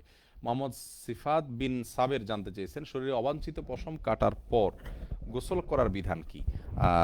ভাই সিফাত, অবাঞ্ছিত পশম কাটার পর গোসল করতে হবে এমন কোনো নির্দেশনা ইসলামী শরীয়তে নাই। তবে কেউ চাইলে করতে পারে, কেউ চাইলে নাও করতে পারে, এটা সম্পূর্ণ তার এখতিয়ার। আহ, এরপরে কামরুল আহসান মারুফ ভাই জানতে চেয়েছে, নারায়ণগঞ্জে কোথায় আপনি? ভাই, আমি নারায়ণগঞ্জে কোথায় বসি? আমি নারায়ণগঞ্জে চিটাগাং রোডের পাশেই ভূমিপল্লী, আমাদের চিটাগাং রোডের পাশেই ভূমিপল্লী নামক একটা আবাসন প্রকল্প আছে, সেখানে আছি, বসি। আর বাড্ডাতে আমাদের অফিস আছে, সেখানেও বসি, কিন্তু এখানে আসলে আমরা খুব বেশি সময় মানুষকে দিতে পারি না। যারা আগে থেকে যোগাযোগ করে আসেন তাদেরকে হয়তো কিছু সময় দিতে পারি, খুবই অল্প সময়। হিল্লা বিয়ে সম্পর্কে কিছু বলেন, রাকিব হাসান জানতে চেয়েছেন। দেখুন, 3 তালাক হয়ে যাওয়ার পরে হিল্লা বিয়ে দেওয়ার যে প্রচলন বা যে প্রবণতা আমাদের সমাজে আছে, সেটা অত্যন্ত জঘন্য একটা প্রবণতা এবং খারাপ একটা প্রবণতা। এবং এই হিল্লা বিয়ে, এটা সম্পর্কে নবী সাল্লাল্লাহু আলাইহি সাল্লাম বলেছেন, লানাল্লাহুল মুহাল্লিলা ওয়াল মুহাল্লাল্লাহু, আল্লাহ তাআলা লানত বর্ষণ হয় সে সমস্ত ব্যক্তিদের উপরেই যারা হিলা বিয়ে দেয় এবং যে হিলা বিয়ে করে, এদের সকলের উপরে। এখনো কেউ কেউ লিখছেন সাউন্ড কম, আসলে কি তাই? এখনো কি সাউন্ড কম? আমরা তো এখন হেডফোন ইউজ করছি, এখন তো সাউন্ড কম হওয়ার কথা নয়, আমাদের সাধ্যের শেষটুকু তো আমরা ব্যবহার করছি। তারপর আপনারা বলবেন, সাউন্ড যদি ভালো না এসে থাকে, কেটে কেটে আসে, তাহলে নেটের প্রবলেমের কারণে আসবে, আর যদি আস্তে আসে তাহলে তো ভিন্ন কথা। জাজাকুমুল্লাহ খের। একটু ধৈর্য ধরে আমি উম, আপনাদেরকে শোনার জন্য অনুরোধ করব, একটু ধৈর্য দিয়ে আপনারা শুনুন, এবং সাউন্ড আমরা আমাদের সাধ্যের শেষটুকু দিয়ে ভালো করার চেষ্টা করছি। এরপরে যদি কোথাও কোনো ত্রুটি থাকে তাহলে সেক্ষেত্রে আমাদেরকে ক্ষমা করবেন এবং একটু কষ্ট করে আপনারা শুনবেন। আমি শারীরিকভাবেও যে সুস্থ তা নই, আহ, তাহলে সেক্ষেত্রে হেডফোনে আপনারা শুনলে পরিপূর্ণ শুনতে পাবেন। যারা হেডফোন শুনতে পাচ্ছেন তারা ভালো করে শুনতে পাচ্ছেন, আলহামদুলিল্লাহ। একটা কথা আমাদের ব্যাপারে কিছু ভাই খুব জোরে সোরে বলছেন যে আমাদের, আজকেও দেখছি অনেকে মন্তব্য করছেন, আপনার আকিদা পরিষ্কার করুন। ভাই, এই কথা বলতে বলতে আমার মুখ ঝালাফালা হয়ে গেছে। আকিদা পরিষ্কার করা বলতে কি বোঝাতে হবে বলেন? আমি বলেছি আহলে সুন্নাত জামাতের আকিদার বাইরে কোনো আকিদা আমার নেই। আহলে সুন্নাত জামাতের যে আকিদা সেটাই আমার আকিদা, এবং এটার ব্যাখ্যা আমি বিভিন্নভাবে করেছি। তারপর একই প্রশ্ন বারবার করছেন এবং কষ্ট দিচ্ছেন। যারা কষ্ট দিচ্ছেন তারা কি রাসূল আকরাম সাল্লাল্লাহু আলাইহি ওয়াসাল্লাম সেই হাদিস জানেন না? আল মুসলিম এবং সালিমুল মুসলিমুনা মিন লিসানিহি ওয়া ইয়াদিহি, মুসলিম তারা যাদের হাত এবং মুখ দ্বারা অন্যরা নিরাপদে থাকে। তো এই যে কষ্ট দিচ্ছেন, কেন কষ্ট দিচ্ছেন? আমাকে যদি আপনার মনে হয় খারাপ, তো আপনি আমাকে এভয়েড করেন। আর কোনো বিষয় যদি সংশোধন করার থাকে নসিহত করেন। আল্লাহ তাআলা আমাদেরকে রহম করুক। সাউন্ড ভালো, তবে শুনতে পাচ্ছেন না অনেকে বলছেন। তাহলে কি নেটওয়ার্কের প্রবলেম কিনা? নেটওয়ার্কের প্রবলেম তো দেখা যাচ্ছে না, আমাদের এখানে তো 4G ফুল দেখাচ্ছে।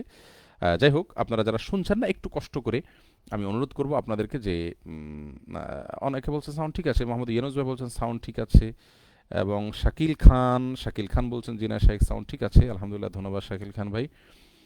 মোহাম্মদ ইউনুস ভাই বলছেন সাউন্ড ঠিক আছে। জাজাকুমুল্লাহ খের। ঠিক আছে, তাহলে আমরা, অনেকে বলছেন ওকে, সোহেল হোসেন বাবু ওকে বলেছেন, তাহলে আমরা যাচ্ছি। আমি শারীরিকভাবে অসুস্থ, আর এরকম কাজের প্রেশারে সিরাত প্রোগ্রাম নিয়ে আজকে লাইভ না করতে পারলে ভালো হতো, কিন্তু আমাদের কিছু নামধারী আহলে হাদিস ভাইরা যা শুরু করেছেন তাতে মনে হলো যে এই মসজিদ আমি ভেঙেছি, এখন আমি তওবা না করলে আমার আর ঈমান ঠিক থাকবে না, অতএব মানে আমাকে বলতে হবে সোজা কথা, এবং না বললে আমার বিরুদ্ধে তারা ফেসবুকে যা করলেন, ইনশাল্লাহ এতে আমার আমল নামা নেক আমল নামার ভারী হবে ইনশাল্লাহ বিদিনিল্লাহ। আল্লাহ তাআলা হেদায়েত দান করুক এদেরকে।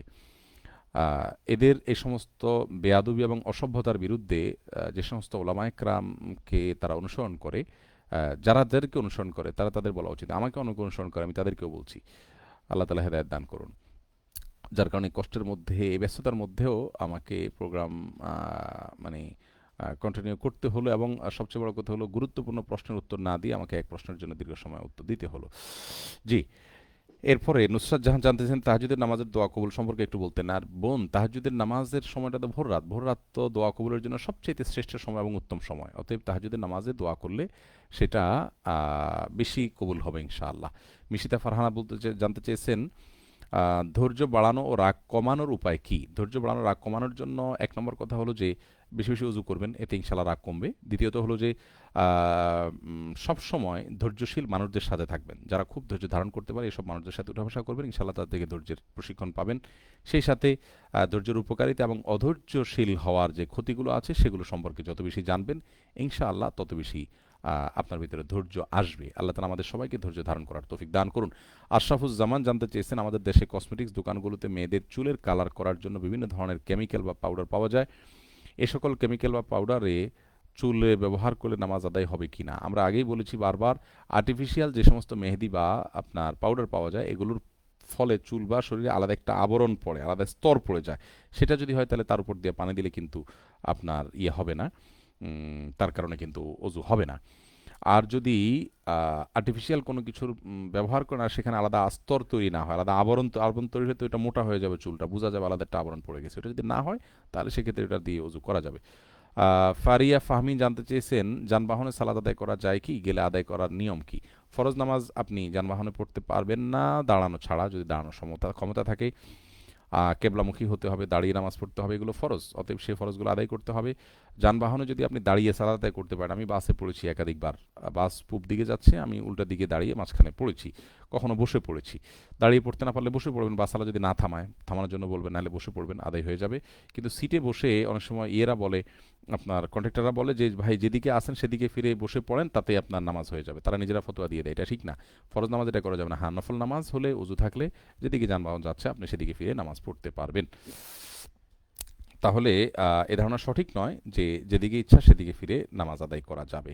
বরং ফরজ নামাজ হলে গাড়ি থেকে নেমে যেতে হবে, অথবা গাড়িতে যদি থাকেন তাহলে সেক্ষেত্রে যথাসম্ভব আপনার কেবলামুখী হয়ে সালাত আদায় করতে হবে, দাঁড়িয়ে না পারলে বসে পড়বেন যদি ওয়াক্ত চলে যাওয়ার আশঙ্কা থাকে সেক্ষেত্রে।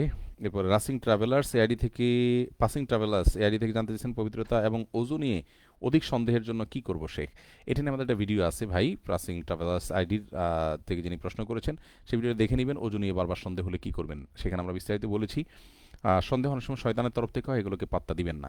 রিফাত মারিয়াম জানতে চেয়েছেন ছোট শিশুর প্রস্রাব লাগলে কি নামাজ হবে নাকি কাপড় চেঞ্জ করতে হবে? শিশু যদি শুধু দুধ খেয়ে বেঁচে থাকে, অন্য কিছু না খায়, মায়ের বুকের দুধের উপর নির্ভরশীল হয়, এবং যদি ছেলে শিশু হয় তাহলে সেক্ষেত্রে তার পেশাব আপনার তার উপরে পানির ছিটা এরকম মেরে দিলেই চলবে। আপনি পবিত্র হয়ে যাবে। আর যদি মেয়ে শিশু হয় এবং অথবা আপনার দুধ পান করার টাইম পাশাপাশি অন্য খাবারও খায়, তাহলে সেক্ষেত্রে আপনি সেখানে যে কোনো সেক্ষেত্রে আপনি ওইটাকে নিয়মতান্ত্রিকভাবে ধুইতে হবে পানি দিয়ে। ফারিয়া ফাহমিনের প্রশ্ন উত্তর দিলাম। সাইফুর রহমান জানতে চেয়েছেন পর্দা ঠিক রেখে মহিলাদের চুল কেটে ছোট করা যাবে কি না। ভাই সাইফুর রহমান, আহ, চুল কেটে ছোট করা এটা উম্মুল মোমিনিনদের কারোর কারোর থেকে প্রমাণ রয়েছে। তবে মেয়েদের সৌন্দর্য এবং শেয়ার আলামত হলো চুল, বিনা কারণে চুল কাটা উচিত নয়। ফোকাহ একরামের অনেকে উম্মাহাতুল মুমিনিনদের কারো কারো চুল কাটার হাদিস থেকে আমভাবে এটাকে প্রয়োজন হলে যে কেউ চাইলে করতেই পারেন অনুমতি দিয়েছেন। যেমন এরাবিন স্কলারদের, সৌদি আরবের স্কলাররাই অনুমতি দিয়েছেন। আমাদের উলামা একরাম এটাকে অনুমতি দেননি। একটি হাদিস রয়েছে যে হাদিসটি দাইফ, সুবহানা মান যায়্যানা আর-রিজালা বিল-লুহা ওয়ান-নিসা বিদ-দাওয়াব। কিছু ফেরেশতা এভাবে দোয়া পবিত্রতা বর্ণনা করতে থাকেন, আল্লাহ পবিত্র যিনি মেয়েদেরকে চুলের খোপা দিয়ে বড় চুল দিয়ে সৌন্দর্যমণ্ডিত করেছেন, পুরুষদেরকে দাড়ি দিয়ে সৌন্দর্যমণ্ডিত করেছেন। যদি হাদিসটি সনদ বিশুদ্ধ নয়, কিন্তু আহ, এই টাইপের অনেকগুলো বর্ণনা থেকে মোটামুটি মেয়েদের চুলের বিষয়টি স্বাভাবিক অবস্থায় রাখা এটাই হলো নির্দেশিত, বিশেষ কারণে কাটা যেতে পারে। আর অনেক ওলামা একরামতে শোভাবর্ধনের জন্য চাইলে কেউ ছোট করতে পারে। বিপাশা আক্তার জানতে চাইছেন উত্তম চরিত্র গঠনের উপায়গুলো জানতে চাই। বোন বড় কঠিন বিষয় প্রশ্ন করেছেন। উত্তম চরিত্র গঠনের জন্য সর্বপ্রথম আল্লাহর কাছে দোয়া করবেন, আল্লাহুম্মা হদিনি লি আহসানিল আখলাক ওয়ালা ইয়াহদি লি আহসানিহা ইল্লা আন্ত ওয়াসরিফ আন্নি সাইয়্যাহা ওয়ালা ইয়াসরিফ আন্নি সাইয়্যাহা ইল্লা আন্ত। আল্লাহ আমাকে উত্তম আখলাকের পথনির্দেশ আপনি করুন, আপনি ছাড়া কেউ এটা করতে পারে না এই পথনির্দেশ। আর দুরাচরণ থেকে আপনি আমাকে হেফাজত করুন, আপনি ছাড়া কেউ আমাকে হেফাজত করতে পারেন না। এই দোয়া রসুল করিম সাল্লাল্লাহু আলাইহি সাল্লাম আমাদেরকে শিক্ষা দিয়েছেন, তিরমিজিতে বর্ণিত হয়েছে। এই দোয়াটা আমরা করতে পারি। আর এছাড়া সাধারণ অবস্থাতে যে সমস্ত দোয়াগুলো রয়েছে সে সমস্ত দোয়াগুলো আমরা করতে পারি। সাধারণভাবে দোয়া করতে পারি আল্লাহর কাছে উত্তম আখলাকের জন্য। আর যাদের উত্তম আখলাক আছে তাদের সঙ্গে বেশি বেশি থাকবেন। এটা হলো নেক নেক হওয়ার জন্য, চরিত্র বদলানোর জন্য ভালো মানুষের সঙ্গের কোনো বিকল্প নেই। নূর হোসাইন রতন আপনি জানতে চেয়েছেন স্ত্রীর সাথে স্বামী মানসিকভাবে খারাপ ব্যবহার করলে স্ত্রীর কি করণীয়। সবর করবেন এবং কী ধরনের খারাপ আচরণ করছেন, কী পরিস্থিতিতে করছেন, এগুলো যদি কোনো আলেমের সাথে দেখা করে কাউন্সিলিং করতে পারেন সেটা ভালো হয়। আর সবচেয়ে বড় কথা হলো সবাইকে আল্লাহ তাআলা সব জায়গায় শান্তি দিবেন দুনিয়া আখিরাতে তা নয়। যাদের দুনিয়াতে শান্তি হচ্ছে না তারা আখিরাতে শান্তি তো অবশ্যই পাবেন। বিধায় সবর করবেন এবং ধৈর্য ধারণ করবেন। মাহমুদ জালাল জানতেছেন মানুষের হায়াত রিজিক বাড়ে কমে কিনা। যাদের হায়াত রিজিক বাড়ে কমে বা কমে কিনা এ বিষয়ে আমাদের একটা ভিডিও আছে ইউটিউবে। হায়াত আপনি রিজিক বাড়ে কমে বা বাড়া কমা এই টাইপের কথা লিখে সার্চ দিলে আপনি পেয়ে যাবেন। সেখানে বিস্তারিত আমরা বলেছি হ্যাঁ রিজিক বাড়াই কমে হাদিসে রয়েছে।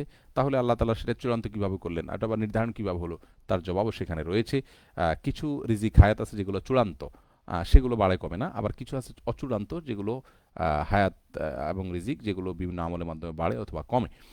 এবং সেটাও আল্লাহর কাছে অচূড়ান্ত না। আল্লাহ জানেন কতটুকু গিয়ে ঠেকবে তার চূড়ান্ত অচূড়ান্ত মিলিয়ে। ফেরেশতাদের কাছে সেটা অচূড়ান্ত যারা লিখেন, এবং আমাদের কাছে অচূড়ান্ত। ইসলামিক চর্চা আইডি থেকে জানতে চাইছেন ইসলাম পালন বলতে 4 মাস ইদ্যত পালন বলতে 4 মাস 10 দিন হবে হবে নাকি 130 দিন হবে? 4 মাস 10 দিন। আহ, 4 মাস 10 দিন বলতে তো 130 দিনই হবে, নাকি ভিন্ন কিছু? একই কথা। সালাউদ্দিন ইবনে বা যাক অনেকেই প্রশ্ন করছেন আমার ব্যক্তিগত বিষয় নিয়ে আমার কে সান্ত্বনা দিয়ে। জাযাকুমুল্লাহ খায়ের সবাইকে। আম, একজন লিখেছেন একজন আলেম আপনাকে মুনাফিক বলেছেন। দেখুন আমি কোনো আলেমের বিরুদ্ধে কোনো কথার পাল্টা আলেম কেন কারোর ব্যক্তিগত কথার জবাব আমি কখনো দেই না। আপনারা দোয়া করবেন আমি যেন এই মানহাজের উপর টিকে থাকতে পারি। আব্দুল্লাহ জাহাঙ্গীর রহমান একটা কথা বলতেন যে আমি তো বহুদা বিভক্ত উম্মতকে ঐক্যবদ্ধ করার ক্ষমতা আমার নাই, তবে আমি একটা কাজ করতে পারি, তা হলো আহ, যে এই ঘরে আগুন লেগেছে সেখানে নতুন করে আর ঘি ঢালবো না, কেরোসিন ঢালবো না, সেই চেষ্টাটা আমি করতে পারি। আমি চেষ্টা করি আব্দুল্লাহ জাহাঙ্গীর স্যার রহমাল্লাহর এই কথাটাকে অনুসরণ করতে। যার কারণে আমি দেখি অনেক আলেম চ্যালেঞ্জ দেন, অনেক আলেম অনেক কথা বলে, আমি সেগুলোর পাল্টা জবাব দিতে চাই না। কেন? প্রথমত সেগুলো দিলে সম্পর্কের অবনতি হবে, পরিস্থিতি খারাপের দিকে যাবে। তিনি আমার সামনে আসার রাস্তা বন্ধ হবে, আমি তার সামনে যাওয়ার রাস্তা বন্ধ হবে। তার চাইতে বরং তাকে তার অবস্থা রেখে দিলে হয়তো তিনি তার কখনো ভুল বুঝতে পারবেন। আর দ্বিতীয়ত হলো যে সব বিষয়ে মন্তব্য করতে গেলে কাজ করার সুযোগ থাকে না, সেজন্য জবাব দেওয়ার রাস্তা আমরা একেবারেই অ্যাভয়েড করে চলি। যাই হোক, নূর ইসলাম জানতে চেয়েছেন মৃত্যুর পর কবর কোন কোন মানুষকে চাপ দিবে। দেখুন কবরের আযাব সকল পাপিষ্ঠ এবং আল্লাহর অবাধ্য এবং মন্দ মানুষ, গুনাহগার সবার জন্য কবরের আযাব সাধারণভাবে প্রযোজ্য। কিন্তু বিশেষভাবে কবরের আযাবের জন্য দুটি অপরাধের ব্যাপারে হাদিসে বলা হয়েছে। একটি হলো যে যারা চুগলখড়ি করে, একজনের কথা আরেকজনের কাছে লাগিয়ে বেড়ায়, সবার কাছে ভালো সাজে, কিন্তু এর কথা এর কাছে, ওর কথা এর কাছে লাগিয়ে বেড়ায়, পারস্পরিক শত্রুতা বাধায় দেয়, এদেরকে চুগলখোর বলা হয়। আর এদের কবরের আযাবের কথা হাদিসে বলা হয়েছে।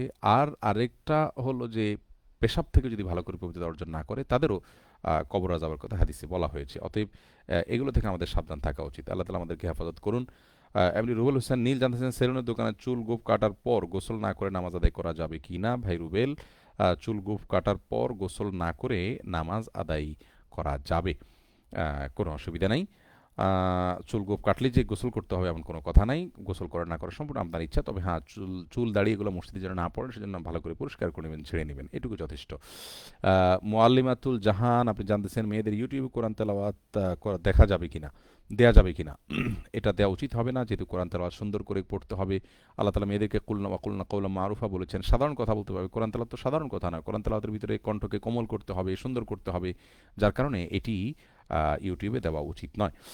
এরপরে খালিদ ইমন জানতেছেন, হুজুর সুগন্ধির বদলে সেন্ট ব্যবহার করলে কি নামাজ হবে? সুগন্ধির বদলে সেন্ট ব্যবহার করলে সেন্টের মধ্যে অ্যালকোহল থাকে, অ্যালকোহল থাকলেও সেটা ব্যবহার করাকে আমরা জায়েজ মনে করি। একটা ভিডিওতে আমরা ব্যাখ্যা করেছি কেন জায়েজ বলেছি, এটা দেখে নেবেন। আর নামাজের আগ মুহূর্তে ব্যবহার না করে কিছু সময় গ্যাপ দিয়ে নামাজ পড়া উচিত, যাতে বাষ্প হিসটা চলে যেতে পারে। মেহেদী হাসান জানতেছেন, সকল বন্ধুর উদ্দেশ্যে পর্দার বিধানটা একটু আলোকপাত করুন প্লিজ। ভাই মেহেদী হাসান, বিধান আলোকপাত করার তো অনেক লম্বা সময়ের পর আমাদের একটা ভিডিও আছে, সে শুনে নেবেন এবং বোনদেরকে জানিয়ে দিবেন।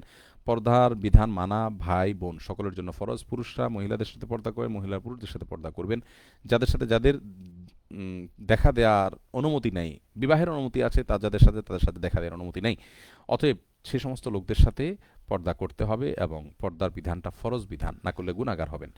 মোহাম্মদ শাহাদাতুন রাজু জানতেছেন, না জেনে বউকে রাগের মাথায় তালাক দিয়ে পরে আল্লাহর কাছে তওবা করলে কবুল হবে কিনা? না ভাই, এ নিয়েও ভিডিও আছে আমাদের, দেখবেন রাগের মাথায় তালাক দিলে তালাক হবে কিনা। দেখুন, রাগের মাথায় তালাক দিলেও তালাক হয়, তবে হ্যাঁ, রাগটা যদি এই পর্যায়ের হয় যে আপনি কি বলেছেন নিজেই জানেন না, একেবারে মাথা আপনার এত আউলাইছে যে আপনি অন্যরা বলে দিচ্ছে যে আপনি বউকে তালাক দিয়েছেন, আপনি বলছেন আমি তো কি বলতে নিজেও জানি না, এই পর্যায়ে যদি হয় তাহলে সেক্ষেত্রে আপনার তালাক পতিত হবে না, আর সাধারণ রাগে তালাক পতিত হবে। মোহাম্মদ জহির ইসলাম জানতে চাইছেন, আব্দুল্লাহ জাহাঙ্গীর রহমানুল্লাহ আসুন্না ট্রাস্টের নতুন নাম কি আসুন্না ফাউন্ডেশন? না ভাই জহির ইসলাম, আসুন্না ট্রাস্ট সম্পূর্ণ স্বতন্ত্র প্রতিষ্ঠান, আসুন্না ফাউন্ডেশন সম্পূর্ণ স্বতন্ত্র প্রতিষ্ঠান। যেহেতু আসুন্না ট্রাস্ট, এখানে আসুন্না নামে রেজিস্ট্রেশন ছিল না, সেজন্য এই নামটি আমরা নিয়েছি। অনেকে জানতে চান কেন আসুন্না নাম দিয়েছেন। যেহেতু এটা স্যার রহমাহুল্লাহ ওই নামে রেজিস্ট্রেশন করতে পারেননি, স্যার একটা প্রতিষ্ঠান করেছিলেন education and charity trust of Jhenaidah, ওইটার অধীনে তিনি আসুন্না ট্রাস্টকে চালাতেন, এবং আসুন্নার নামটি রেজিস্ট্রেশন করতে না পারার কারণে আমরা ভাবলাম যে এই নামটা কোনো বেদাতপন্থীরা নিয়ে নিতে পারে, যেহেতু রেজিস্ট্রেশন স্যার নিতে পারেন না, আমরা নিয়ে নিই। তখন তাদের সাথে পরামর্শ করে, বৈঠক করে, আলোচনা করে এই নামটা আমরা নিয়েছি। এবং আসুন্না ট্রাস্টের সাথে আমি জড়িত আছি, উপদেষ্টা হিসেবে আছি মাদ্রাসার, সেখানে যাই নিয়মিত, ওনারা ফোন করেন, আমি চেষ্টা করি আমার খেদমত করার। আর আমাদের আসুন্না ফাউন্ডেশনের সদস্য হিসাবে আছেন আসুন্না ট্রাস্টের চেয়ারম্যান ওসামা আব্দুল্লাহ জাহাঙ্গীর স্যারের ছেলে। বাকি দুটি সম্পূর্ণ স্বতন্ত্র প্রতিষ্ঠান, এটা ঢাকা থেকে পরিচালিত হয় সারা দেশের জন্য, ওটা জেনারেল থেকে পরিচালিত হয়। একে এইচ কাফি জানতে চান, আমাদের দেশে মুনাজাতের সময় বলা হয় আমাদের সবটুকু সোনার মদিনা নবীজির রওজা মোবারক পৌঁছে দাও, এর কোনো ফজিলত আছে কিনা? ভাই বিষয়ে আব্দুল্লাহ জাহাঙ্গীর রহমানের একটা সুন্দর ভিডিও আছে, আপনি আপনার এই লেখাটাকে কপি করে যদি আপনি করেন, ইউটিউবে সার্চ দেন, ভিডিওটা পেয়ে যাবেন। চমৎকারভাবে স্যার রহমানুল্লাহ আলোচনা করেছেন। আমি আপনাকে এইটুকু বলি, আমাদের সবটুকু সোনার মদিনা নবীজির রওজা মোবারক পৌঁছে দিও, এটা বলার কোনো কারণ নাই। আমাদের আমল নবীজির কাছে পৌঁছানোর প্রয়োজন নেই। আমরা দোয়া করব নবীজির জন্য, দুরুদ পাঠাবো, সেটা অটোমেটিক পৌঁছে যাবে। আর আমার আমলের সব সেখানে যাবে না, আমার আমলের সব আমার আমল নামায় যাবে। অতএব এ দোয়া সঠিক নয়। ছেলে পক্ষ দেখতে আসলে মেয়ে কি সাজগোজ করতে পারবে? জান্নাতুল নাদিফ জানতে চেয়েছেন। বোন করতে পারবে, যদি সেটা খুব বেশি অতিরিক্ত না হয়, খুব বেশি আপনার অনেক সময় দেখা যায় যে আপনার পার্লারে গিয়ে এত বেশি মেকআপ করা হয়, ভারী মেকআপ করা হয় যে সেখানে আসলে আর কোনো আপনার পৃথক কোনো অস্তিত্ব তার তৈরি হয়ে যায়, বাস্তব অবস্থা একরকম লুকোছাপা করা হয়, এটা জায়েজ না, এটা প্রতারণা। হালকা পাতলা সাজগোজ সেটা হতে পারে, কোনো অসুবিধা নেই। আপনার মূল অবস্থাকে ঢেকে দিচ্ছে এরকম কোনো সাজগোজ করা জায়েজ নাই। টি হাসান চৌধুরী জানতে চেয়েছেন, জায়গা সংকুলন না হওয়ায় কবরের উপরে 10 ফিট উঁচু করে মসজিদ তৈরি করা যাবে কি না? ভাই হাসান চৌধুরী, জায়গা সংকুলন না হলে কবরের উপরে উঁচু করে মসজিদ করবেন। কবরকে মিশিয়ে দিয়ে তার উপরে মসজিদ হতে পারে, অথবা কবরকে অন্য জায়গায় স্থানান্তর করে তারপরে মসজিদ বানাবেন। এরপরে মেহনাজ আরেস জানতে চাইছেন কবরে 5টা প্রশ্ন করা হবে, এটা কি সত্যি এবং কি কি? 5টা না 3টি প্রশ্ন আর একটি সম্পূরক প্রশ্ন। তোমার রব কে, তোমার দিন কি এবং এই ব্যক্তিকে মোহাম্মদ সাল্লাল্লাহু আলাইহি ওয়াসাল্লাম সম্পর্কে বলা হবে। যে ব্যক্তি তার আদর্শ মানছে তিনি তাকে নবী হিসাবে চিনতে পারবে। এবং আরেকটি প্রশ্ন করা হবে, আবু দাউদের বর্ণনায় আসছে অমা আদরাকা, তুমি এগুলো কোত্থেকে জানলে? মুনাফিকরা বলবে যে সামিতুন নাসা ইয়াকুলু, মানুষ লোকেরা বলে আমি শুনেছি। তখন তাকে শাস্তি দেওয়া হবে। আর যারা বলবে আমি করাতু কিতাবাল্লাহি, আমি আল্লাহর কিতাব পড়েছি এবং সেখান থেকে দেখেছি, তাদেরকে মুক্তি দেওয়া হবে। হাসান মাহমুদ জানতে চেয়েছেন প্রত্যেক নামাজ কাতারে নামাজ আদায় করার সময় নামাজের মধ্যে অজু ছুটে গেলে কি করণীয়? ভাই হাসান মাহমুদ, প্রত্যেক কাতারে নামাজ আদায় করার সময় নামাজের মধ্যে যদি অজু ছুটে যায় তাহলে সেক্ষেত্রে প্রথম কাতারে যদি এরকম হয় তাহলে সেক্ষেত্রে মুসল্লিদের থেকে যদি খুব বেশি কষ্ট দেওয়া ছাড়া আপনি বের হয়ে যেতে পারেন, 1-2 কাতার মুসল্লি মাত্র আছে, তাহলে আপনি বের হয়ে যেতে পারেন, বের হয়ে যাবেন। অজু করে এসে বাকি নামাজ পূর্ণাঙ্গ করবেন, যেখানে ছিল সেখান থেকে পূর্ণাঙ্গ করবেন, মাঝখানে কারোর সাথে কথা বলবেন না, কোনো জায়গায় যাবেন না। আর যদি কথা বলে থাকেন বা অন্য কোনো কাজ করে থাকেন তাহলে সেক্ষেত্রে আবার শুরু থেকে নামাজ পড়তে হবে। আর যদি পেছনে অনেকগুলো কাতার থাকে যাদেরকে ভেঙে গেলে অনেকগুলো মানুষের নামাজ ডিস্টার্ব হবে, তাহলে আপনি চুপচাপ বসে থাকবেন বা দাঁড়ায় থাকবেন, নামাজ পড়বেন না, কন্টিনিউ করবেন না। আর যদি এভাবে বসে থাকলে দাঁড়ায় থাকলে মানুষ ঝামেলা তৈরি করে তাহলে সেক্ষেত্রে নামাজের নিয়ত ভেঙে দিবেন, নামাজের ভান করবেন, কিন্তু উচিত হলো ছেড়ে দিয়ে দাঁড়িয়ে থাকা বা বসে থাকা। মানুষ কি আর বলবে, যেহেতু উজু ছাড়া সিজদা করা এটা জায়েজ নাই, গুনাহ। কামাল, আপনি জানতে চেয়েছেন স্ত্রী বেপর্দায় চলে কোনো অবস্থায় ফেরানো যাচ্ছে না, ইসলামের নিয়মে করণীয় কি? ভাই কামাল, তাকে বোঝানোর যত পথ আছে সবগুলো পথ অবলম্বন করবেন, নিজে বুঝিয়ে না পারলে আরেকজনকে দিয়ে বোঝাবেন। তাতেও যদি আপনি তার সংশোধন করতে না পারেন কোনোভাবে, তাহলে সেক্ষেত্রে আপনি চেষ্টা করবেন যথাসম্ভব তাকে অভিমান করে শাসন দিয়ে সংশোধন করার জন্য। তাও যদি করতে না পারেন দুই পক্ষের গার্ডিয়ানদেরকে নিয়ে বসে সমাধান করবেন, তাও না পারলে তারপরে বিচ্ছেদের দিকে যাবেন চতুর্থ পর্যায়ে গিয়ে। সাজ্জাদ হোসেন সাজ্জাদ জানতে চেয়েছেন মসজিদে নামাজ আদায় না করে বাসায় নামাজ আদায় করলে হবে কিনা? পুরুষদের জন্য এরকম নিয়মিত করলে এটা তার জন্য জায়েজ হবে না, এটা ওয়াজিব তরক হবে, ফরজ আদায় হয়ে যাবে কিন্তু গুনাহ হবে। এমনি রিয়াজউদ্দিন জানতে চেয়েছেন মূর্তি ও ভাস্কর্য সম্পর্কে কিছু বলুন হুজুর। দেখুন ভাই রিয়াজউদ্দিন, মূর্তি এবং ভাস্কর্য এই দুটি নিয়ে বিতর্ক চলছে। অনেকে মনে করছেন যে মূর্তি বানানো জায়েজ নাই, ভাস্কর্য বানানো জায়েজ। আমরা অত্যন্ত পরিষ্কারভাবে জানাতে চাই মূর্তি এবং ভাস্কর্য সংজ্ঞাগত দিক থেকে দুটির মধ্যে পার্থক্য রয়েছে, এতে কোনো সন্দেহ নেই। ভাস্কর্য বলা হয় ওয়াল বা কোনো পাথর বা কোনো পাহাড় ইত্যাদি এগুলোকে খোদাই করে কোনো আকৃতি তৈরি করা হলে সেটাকে ভাস্কর্য বলা হয়। আর মূর্তিটা এটার থেকে স্বতন্ত্র। সাধারণভাবে কোনো মানুষের আকৃতি বা কোনো ইয়ের আকৃতি তৈরি করলে সেটাকে মূর্তি বলা হয়। তো মূর্তি আর ভাস্কর্যের ভিতরে এ হলো পার্থক্য, সংজ্ঞাগত পার্থক্য। কিন্তু ইসলামী শরিয়া দৃষ্টিকোণ থেকে মূর্তি এবং ভাস্কর্য উভয় শ্রেণীর আপনার এগুলো তৈরি করা, এগুলোকে দুনিয়া শিল্প বললেও ইসলামী শরিয়া দৃষ্টিকোণ থেকে এটি হারাম। কোরআনে কারিমে আল্লাহ রাব্বুল আলামিন কওমে নূহ সম্পর্কে বলেছেন যে তারা তাদের পূর্বসূরি বিভিন্ন নেককারদের নামে তাদের তাদের ছবিগুলোকে তারা সংরক্ষণ করতে, এরপর তাদের ছবির আদলে তাদের মূর্তি বানিয়েছে। তো এটাকে আল্লাহ রাব্বুল আলামিন ভর্ৎসনা করেছেন। অতএব কোনো ভালো মানুষ, কোনো বড় মানুষ, কোনো মহান ব্যক্তি দুনিয়া থেকে চলে গেলে তার মুরাল বা তার মূর্তি, তার ভাস্কর্য নির্মাণ করা। ভাস্কর্য তো মানে মূর্তি এবং ভাস্কর্য একটা হলো খোদাই করে বানানো, আর হলো পৃথকভাবে বানানো। এই তো এর সাথে পার্থক্য আর কি। আহ, মৌলিকভাবে দুইটা একই ক্যাটাগরির কাজ, যার কারণে এটি জায়েজ নাই, দুইটাই হারাম। রাসূল করিম সাল্লাল্লাহু আলাইহি ওয়াসাল্লাম বলেছেন লাআনাল্লাহুল মুসাববিরুন, আল্লাহ তাআলা যারা ছবি অঙ্কন করে তাদের প্রতি লানত বর্ষণ করেন। অতএব এখানে আকৃতি নির্মাণকারী, আকৃতি অঙ্কনকারী সেটা আলাদা কোনো অবয়ব হতে পারে, পাহাড় খোদাই করে হতে পারে, ভাস্কর্য হতে পারে, মূর্তি হতে পারে, সবগুলোই হারামের মধ্যে পড়ে। অনেকে বলেন যে মূর্তি যেটা ইবাদতের জন্য উপাসনার জন্য তৈরি করা সেটা হলো মূর্তি, আর যেটা উপাসনার জন্য করা হয় না সেটা হলো ভাস্কর্য, সৌন্দর্যের জন্য করাটা ভাস্কর্য। এটা সম্পূর্ণ মন গড়া সংজ্ঞা, এই সংজ্ঞা কোথাও নেই। ভাস্কর্য এবং মূর্তির এই সংজ্ঞা সঠিক নয়, বরং আপনার শুধু সৌন্দর্যের জন্য হলেও সেটাকেও মূর্তি বলা হয়।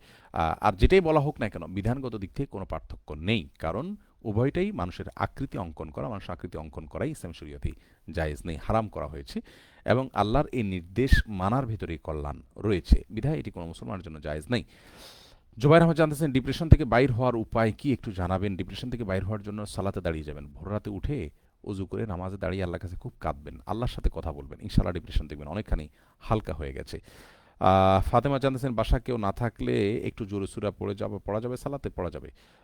যদি আপনার আওয়াজ অন্য কোনো পরপুরুষ না শুনে তাহলে সেক্ষেত্রে আপনি পড়তে পারবেন, অসুবিধা নাই ইনশাআল্লাহ। এরপরে উম, কাশেম টিভি প্রাইভেট লিমিটেড এই আইডি থেকে জানতে চাইছেন ধূমপান করলে কি অজু ভেঙে যায়? ধূমপান করলে অজু ভাঙবে না, কিন্তু ধূমপান করলে গুনাহ হবে। আর ধূমপান করার পরেও নামাজে পড়তে হলে ভালো করে মুখে কুলি করে বা ব্রাশ করে মুখের দুর্গন্ধ দূর করে অন্য কিছু ভালো কিছু খেয়ে ভালো দুর্গন্ধ দূর করে তারপর নামাজে যাবেন। তবে অজু ভাঙবে না এর কারণে। খালিদ ইমন জানতেছেন কোরআনের এক আয়াতে এক সেজদা থাকলে সেজদা কিভাবে করব? এক আয়াতে এক সেজদা থাকলে সেজদা কিভাবে করবেন মানে আমি বুঝতে পারলাম না। সেজদা থাকলে আল্লাহ আকবার বলে সেজদা গিয়ে তারপর উঠে যাবেন তাসবিহ পড়ে। আহ, মেয়েদের চুল কালার করা কবিরা গুনাহ কিনা হাফসা বিনতে জুনায়েদ জানতে চেয়েছেন। না বোন, কালার করা কবিরা গুনাহ নয়, বরং মেয়েদের চুল পুরুষদের চুলের মতো সাদা হলে এটাকে কালার করা যেতে পারে, তবে কালো কালার করবেন না, আর্টিফিশিয়াল কালার ব্যবহার না করাই উচিত। আহ, এরপরে মেহেদী হাসান জানতেছেন আসরের সময় আমার মসজিদে যাইতে একটু দেরি হওয়ায় মসজিদে গিয়ে দেখি যে মুসল্লি না পাওয়ার কারণে মুয়াজ্জিন একাকী নামাজ পড়ছেন, এক্ষেত্রে আমার করণীয় কি? আমি কি মুয়াজ্জিনের সাথে মুসল্লি হব নাকি একই নামাজ পড়বো? উচিত তো হলে মুয়াজ্জিনকে টাচ করে তার পাশে দাঁড়িয়ে যাবেন, এই মুক্তাদি হওয়ার নিয়তে তিনি ইমাম হয়ে যাবেন। এভাবে নামাজ পড়লে কিন্তু নামাজ আদায় হয়ে যাবে। উম্মে মারিয়া জান্নাত জানতেছেন মেয়ে বাচ্চাকে কত বছর দুধ খাওয়াবো? দেখুন, বাচ্চাকে দুধ খাওয়ানোর ব্যাপারে আপনার ইসলামী শরিয়া নির্দেশনা হলো যে 2 বছর দুধ খাওয়াবেন। আল্লাহ তালা বলেছেন যে ও হামলুহু ফিসালাউনা সালাসুনা শাহরা, বাচ্চা দুধ পান করানো এবং গর্ভধারণ করা মিলিয়ে 30 মাস। গর্ভধারণ করার সর্বনিম্ন হিসাব দ্বারা হচ্ছে 6 মাস, আর 2 বছর দুধ পান করা। আর আল্লাহ তালা আরও বলেছেন যে লিমান আরাদ আন ইউতিম্মার রিদা হাউলাইনি কামিলাইনি, যে ব্যক্তি দুধ পান করাতে চায় পরিপূর্ণভাবে বাচ্চাকে, সে ব্যক্তি 2 বছর দুধ পান করাবে। যার কারণে 2 বছর দুধ পান করাবেন, এর বেশি নয়। 2 বছর বেশি দুধ পান করালে সেই দুধ বাচ্চার জন্য খুব বেশি হেলদি বা উপযোগী নয় বলেও চিকিৎসকরা জানিয়ে থাকেন। যদিও এরাবিয়ান স্কলারদের মধ্যে সৌদি আরবের উলামা ইকরামের মতে 2 বছরের বেশি দুধ পান করা যায় আছে, তারা যুক্তি হলো কোনো হাদিসে নিষেধাজ্ঞা নেই, যেহেতু আল্লাহ তাআলা কোরআনে কারিমে এটাকে পূর্ণাঙ্গ বলেছেন 2 বছরকে, অতএব আমরা মনে করি এটাই একটা সীমারেখা, বিধায় এটাকে লঙ্ঘন করা জায়েজ নয়। আবু তাইয়ুব জানতে চেয়েছেন আল্লাহর জন্য আপনাকে ভালোবাসি, আপনি জানতে চান নাই আপনার আল্লাহ আপনাকে ভালোবাসুক।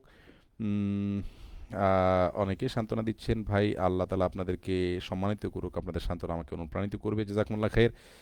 যারা আমাকে গালমন্দ করছেন, নিন্দামন্দ করছেন অকথ্য ভাষায়, এবং হেন কোনো মিথ্যা কথা নাই যেগুলো বলছেন না, হেন কোনো বাজে কথা নাই যেগুলো বলছেন। অনেকে বলছেন যে আমি পোস্ট ডিলিট করে ফেলছি, আমার পোস্ট ফেসবুক ডিলিট করেছে, তারাই রিপোর্ট করে ডিলিট করাইছেন কিনা আল্লাহ জানে, এখন এই কথা বলার জন্য। না হলে পোস্ট ডিলিট হয়েছে সেটা নিয়ে পোস্ট করেছি, সেটা এখনও পোস্টে আছে আমার আইডিতে, তারপরেও বলছেন আমি পোস্ট ডিলিট করে ফেলেছি। এই যে মিথ্যা অভিযোগগুলো, আল্লাহ তালা হেদায়েত দান করুন। এসব ভাইরা কি দিন বুঝেছেন, কে তাদেরকে দিন শিখিয়েছেন, একমাত্র আল্লাহ ভালো জানেন। আল্লাহ তালা আমাদেরকে হেদায়েত দান করুন। যাই হোক, এরপরে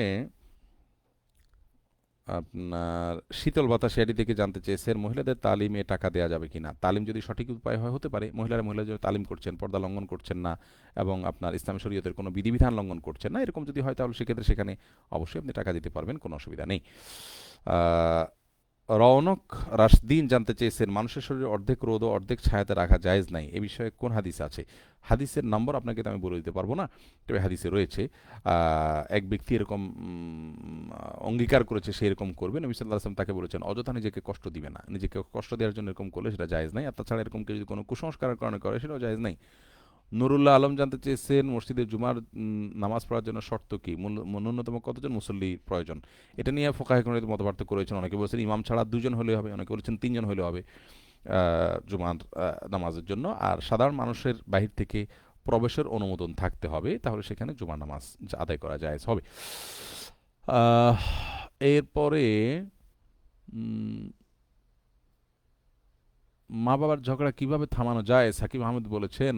আহমদুল্লাহ সাহেব, মা বাবার ঝগড়া কিভাবে থামানো যায়? ভাবি সাকিব হাসান, আপনাকে বলবো যে মা বাবার ঝগড়া থামানোর জন্য প্রথমত তাদের উভয়কে পৃথক পৃথক করে আলাদা আলাদা করে খুব অনুনয় করে তাদের কাছে রিকোয়েস্ট করবেন, নম্রতার সাথে বলবেন, ব্যবহার খারাপ করবেন না, তাদেরকে বোঝানোর চেষ্টা করবেন। দ্বিতীয়ত তারা যাদের কথা শুনবেন তাদের কাছে অনুযোগ করবেন, অভিযোগ করবেন, তাদের মাধ্যমে বোঝাবেন।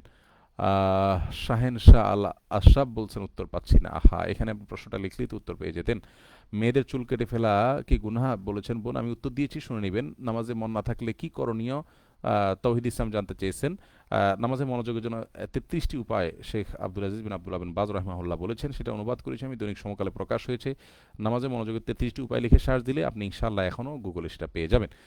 আহ, ধীরস্থিরতার সাথে নামাজ পড়বেন, এটা হলো মনোযোগের একটা অন্যতম উপায়। খুব ধীরে ধীরে নামাজ পড়বেন, তাড়াহুড়ো করবেন না, এতে মনোযোগ থাকবে ইনশাআল্লাহ। প্রত্যেকটা রোকন যথাসম্ভব দেরি করে, রোকন শেষে আবার দাঁড়িয়ে রুকু থেকে দাঁড়িয়ে সেজদা থেকে উঠে বসে আবার অপেক্ষা করবেন লম্বা সময় ধরে, তাহলে ইনশাআল্লাহ মনোযোগ আসবে। আর যা পড়ছেন সেটা অর্থ বোঝার চেষ্টা করবেন, তাতেও ইনশাআল্লাহ মনোযোগ আসবে। মোহাম্মদ সোহেল জানতেছেন ইসলামী ব্যাংক ব্যতীত অন্যান্য ব্যাংকের চলতি হিসাব লেনদেন করলে সুদের গুনাহ হবে কি না। ভাই সোহেল, অন্যান্য ব্যাংকে লেনদেন কেন করবেন, যেহেতু ইসলামী ব্যাংকগুলো রয়েছে আলহামদুলিল্লাহ। যদি বিকল্প কোনো ব্যাংক না থাকতো তো এটা করতে পারতেন। হ্যাঁ, যদি আপনার অন্য ব্যাংকে লেনদেন করতে বাধ্য হন, আপনি ব্যবসায়িক কারণে বা চাকরির কারণে সেখানে আপনি অ্যাকাউন্ট খুলতে হয়েছে, তাহলে সেটা আপনার জন্য জায়েজ হবে নিরুপায় হিসাবে ইনশাআল্লাহ বিদিনিল্লাহ। এরপর আরেকভাবে প্রশ্ন করেছেন, আপনাকে দেখা যায় আরটিভিতে একটি ইসলামী অনুষ্ঠানে যোগ দিতে, সেটা স্পন্সর করে স্ট্যান্ডার্ড ব্যাংক। আমার প্রশ্ন হলো, সুদী ব্যাংক স্পন্সর করে সেই প্রোগ্রামে যাওয়া কি জায়েজ হবে? দেখুন, এই প্রশ্নের উত্তর আমি শতবার দিয়েছি কমেন্টের মাধ্যমে, কিন্তু হয়তো আপনারা দেখেননি যিনি প্রশ্ন করেছেন। দেখুন, স্ট্যান্ডার্ড ব্যাংক একটি সুদী ব্যাংক হলেও তাদের একটা ইসলামী ব্যাংকিং উইন্ডো আছে, এবং সেই উইন্ডো থেকেই অনুষ্ঠান করা হয়, ইসলামী ব্যাংকিং থেকে অনুষ্ঠান করা হয় এক। আর দ্বিতীয় কথা হলো যে এই অনুষ্ঠানের মাধ্যমে এবং এই উইন্ডোর মাধ্যমে আলহামদুলিল্লাহ গোটা ব্যাংকটাই এখন ইসলামিক হয়ে গেছে, ইতিমধ্যে অনুমোদন হয়ে গেছে। সম্ভবত জানুয়ারি থেকে এটা পরিপূর্ণ ইসলামিক ব্যাংক হয়ে যাচ্ছে আলহামদুলিল্লাহ। আহ, এরপরে মাকসুদুর রহমান জানতে চেয়েছেন, মিডিয়াতে কিছু হুজুর ভাস্কর্য মূর্তি আলাদা বলে ব্যাখ্যা দিচ্ছে, এতে সাধারণরা বিভ্রান্ত হচ্ছে। এটি বিষয়ে আমরা বলেছি একটু আগে, আশা করি সেখান থেকে আপনাদের ভুল ধারণা ভেঙে যাবে। কেবিডিএমডি আব্দুল মতিন জানতে চেয়েছেন, কোনো কারণে অল্প বয়সে 15 থেকে 17 বছর মাথার চুল সাদা হলে সেটি কালো কালার করার ব্যবহার করা যায়। কালো কালার করবেন না, মেহেদি দিবে বা অন্য কোনো কালার করবে। আহ, এরপরে এমডি সাইদ জানতে চেয়েছেন, আল্লাহ তালার জন্য আপনি বলেছেন আল্লাহ তালার জন্য আপনি ভালোবাসেন, আল্লাহ আপনাকে ভালোবাসুন, বারাকাল্লাহ ফিকুম। আহ, এরপরে সর্বোচ্চ কবিরা গুনাহ সর্বমোট কত প্রকার, মোহাম্মদ জাফর জানতে চেয়েছেন। কবিরা গুনার ভিতরে একটা হলো আসাদুল আকবরুল কাবায়ের, সবচেয়ে বড় কবিরা গুনাহ। এটা এক হাদিসে আসছে 5টা, এক হাদিসে আসছে 7টা, বিভিন্ন রকম বর্ণনা আসছে। শিরিক করা, বাবা মার অবাধ্য হওয়া, মানুষ হত্যা করা, এগুলো সবচেয়ে বড় কবিরা গুনাহ। আর এছাড়া বাকি সাধারণ কবিরা গুনাহগুলো একই প্রকারের, কোনোটার হয়তো ইয়েটা একটু মাত্রাটা বেশি, কোনোটা মাত্রাটা কম, বাকি এর বাইরে কোনো ভিন্ন কিছু নেই। এটাই হলো কবিরা গুনার সংজ্ঞা। যাই হোক, আহ, আপনার দাড়ি রাখার বিধান কি সুন্নাহ নাকি ফরজ, এটি জানতে চেয়েছেন। দেখুন, দাড়ি রাখার বিধান এটা ওয়াজিব পুরুষদের জন্য। যদি কোনো কারণে আপনি দাড়ি রাখতে না পারেন, কোনো সময় আপনার যখন বুঝ আসছে তখন আপনাকে দাড়ি রাখতে হবে, এটা ওয়াজিব, এটা হলো বিশুদ্ধ মত। তবে রসুল আকরাম সাল্লাল্লাহু আলাইহি ওয়াসাল্লাম রেখেছেন, সেই হিসাবে ওলামা কেরাম সুন্নত বলে, তিনি যেটা করেন সেটাই সুন্নাত, সেই হিসাবে সুন্নত বলা হয়, কিন্তু তার নির্দেশ সেই হিসাবে এটা ওয়াজিব, মানতে হবে। আহ, প্রিয় দর্শক, দেখতে দেখতে 1 ঘন্টা পেরিয়ে গেছে, আমরা আজকে বোধহয় এখানে শেষ করতে হবে। আমাতুল্লাহ লাইলি জানতে চেয়েছেন, দেরিতে বিয়ে করা কি ইসলামী দৃষ্টিতে খারাপ? হ্যাঁ, অবশ্যই খারাপ, বিনা প্রয়োজনে দেরি করে বিয়ে করা। মেয়েদের হাত পা ও নখ লম্বা রাখলে কি নামাজ হবে? সোহানা হাসান জানতে চেয়েছেন, হাত পায়ের নখ লম্বা করলে সেটা উচিত হবে না, অন্যায় হবে, সেটা ভিতরে নাপাক থাকবে, এই বিষয়টা আছে, কিন্তু নামাজ হবে না বিষয়টা এরকম না, নামাজ হয়ে যাবে। আল্লাহ আপনার ভালো করুন, জাযাকুমুল্লাহ খাইর। প্রিয় দর্শক, আমরা আজকে আপনাদের কাছ থেকে ছুটি নিচ্ছি, এবং প্রথম একটি অযাচিত আক্রমণের জবাব দিতে হয়েছে, সেজন্য একটু লম্বা হয়ে গেছে, আমাদেরকে মাফ করবেন। আপনাদের প্রশ্ন আমাদের কাছে সবচেয়ে গুরুত্বপূর্ণ, সেই প্রশ্ন উত্তর আমরা দিতে দেরি করেছি, আল্লাহ তালা আমাদেরকে ক্ষমা করুন। আগামী সপ্তাহে ইনশাআল্লাহ আমরা সেটাকে কভার করার চেষ্টা করব, বিশেষজ্ঞ প্রশ্ন উত্তর দেওয়ার চেষ্টা করব। আর আজকে এই মুহূর্তে হয়তো রিপ্লাই দেওয়া যাবে না, আজকে আপনারা যারা কমেন্ট করেছেন উত্তর পান নাই, আপনাদের রিপ্লাই পরবর্তী দেওয়ার চেষ্টা করব। গত সপ্তাহে লাইভে প্রায় 20,000 প্রশ্ন আসছে 1 ঘন্টার মধ্যে। প্রিয় দর্শক, এটি আপনাদের আন্তরিকতা, এটি আপনাদের ভালোবাসা, আপনাদের আস্থা, আপনারা দোয়া করবেন আল্লাহ যেন সে আস্থা আমাদেরকে ধরে রাখার তৌফিক দান করেন। জাযাকুমুল্লাহ খাইর। আজকের মতো এখানে, ইনশাআল্লাহ দেখা হবে, কথা হবে সেরাই সমাধানের 67তম পর্বে, যদি আল্লাহ তাআলা আমাদেরকে বাঁচিয়ে রাখেন। আর হ্যাঁ, আমরা এই অনুষ্ঠানটা কি রাত 8টায় করব নাকি 8:30টায় করব বা 8:30টায় করব, সেটা আপনারা জানাবেন, যেহেতু এশার সালাত একটু আগেই চলে আসছে, মুশকিল হয় এশার সালাতের পরপর নেটের প্রেশার অনেক বেশি থাকে, যার কারণে অনেক সময় ডিস্টার্ব হয়। গত কয়েক মাস পর্যন্ত কোনো ডিস্টার্ব হয়নি লাইভে, আজকে ডিস্টার্ব হলো, যেহেতু আজকে একটু আর্লি করেছি সেজন্যই হয়তোবা। তারপরেও আপনারা আপনাদের মতামত জানাবেন, আমরা 8টায় করবো নাকি 8:30টায় করবো নাকি 8:15টায় করবো, যেটা আপনারা বলবেন বেশিরভাগ মানুষ সেটা আমরা করবো লাইভ সামনের সপ্তাহ থেকে। মেহরবানি করে আপনাদের মতামত জানাবেন। জাযাকুমুল্লাহ খাইর। আসসালামু আলাইকুম রহমতুল্লাহ বরকাত।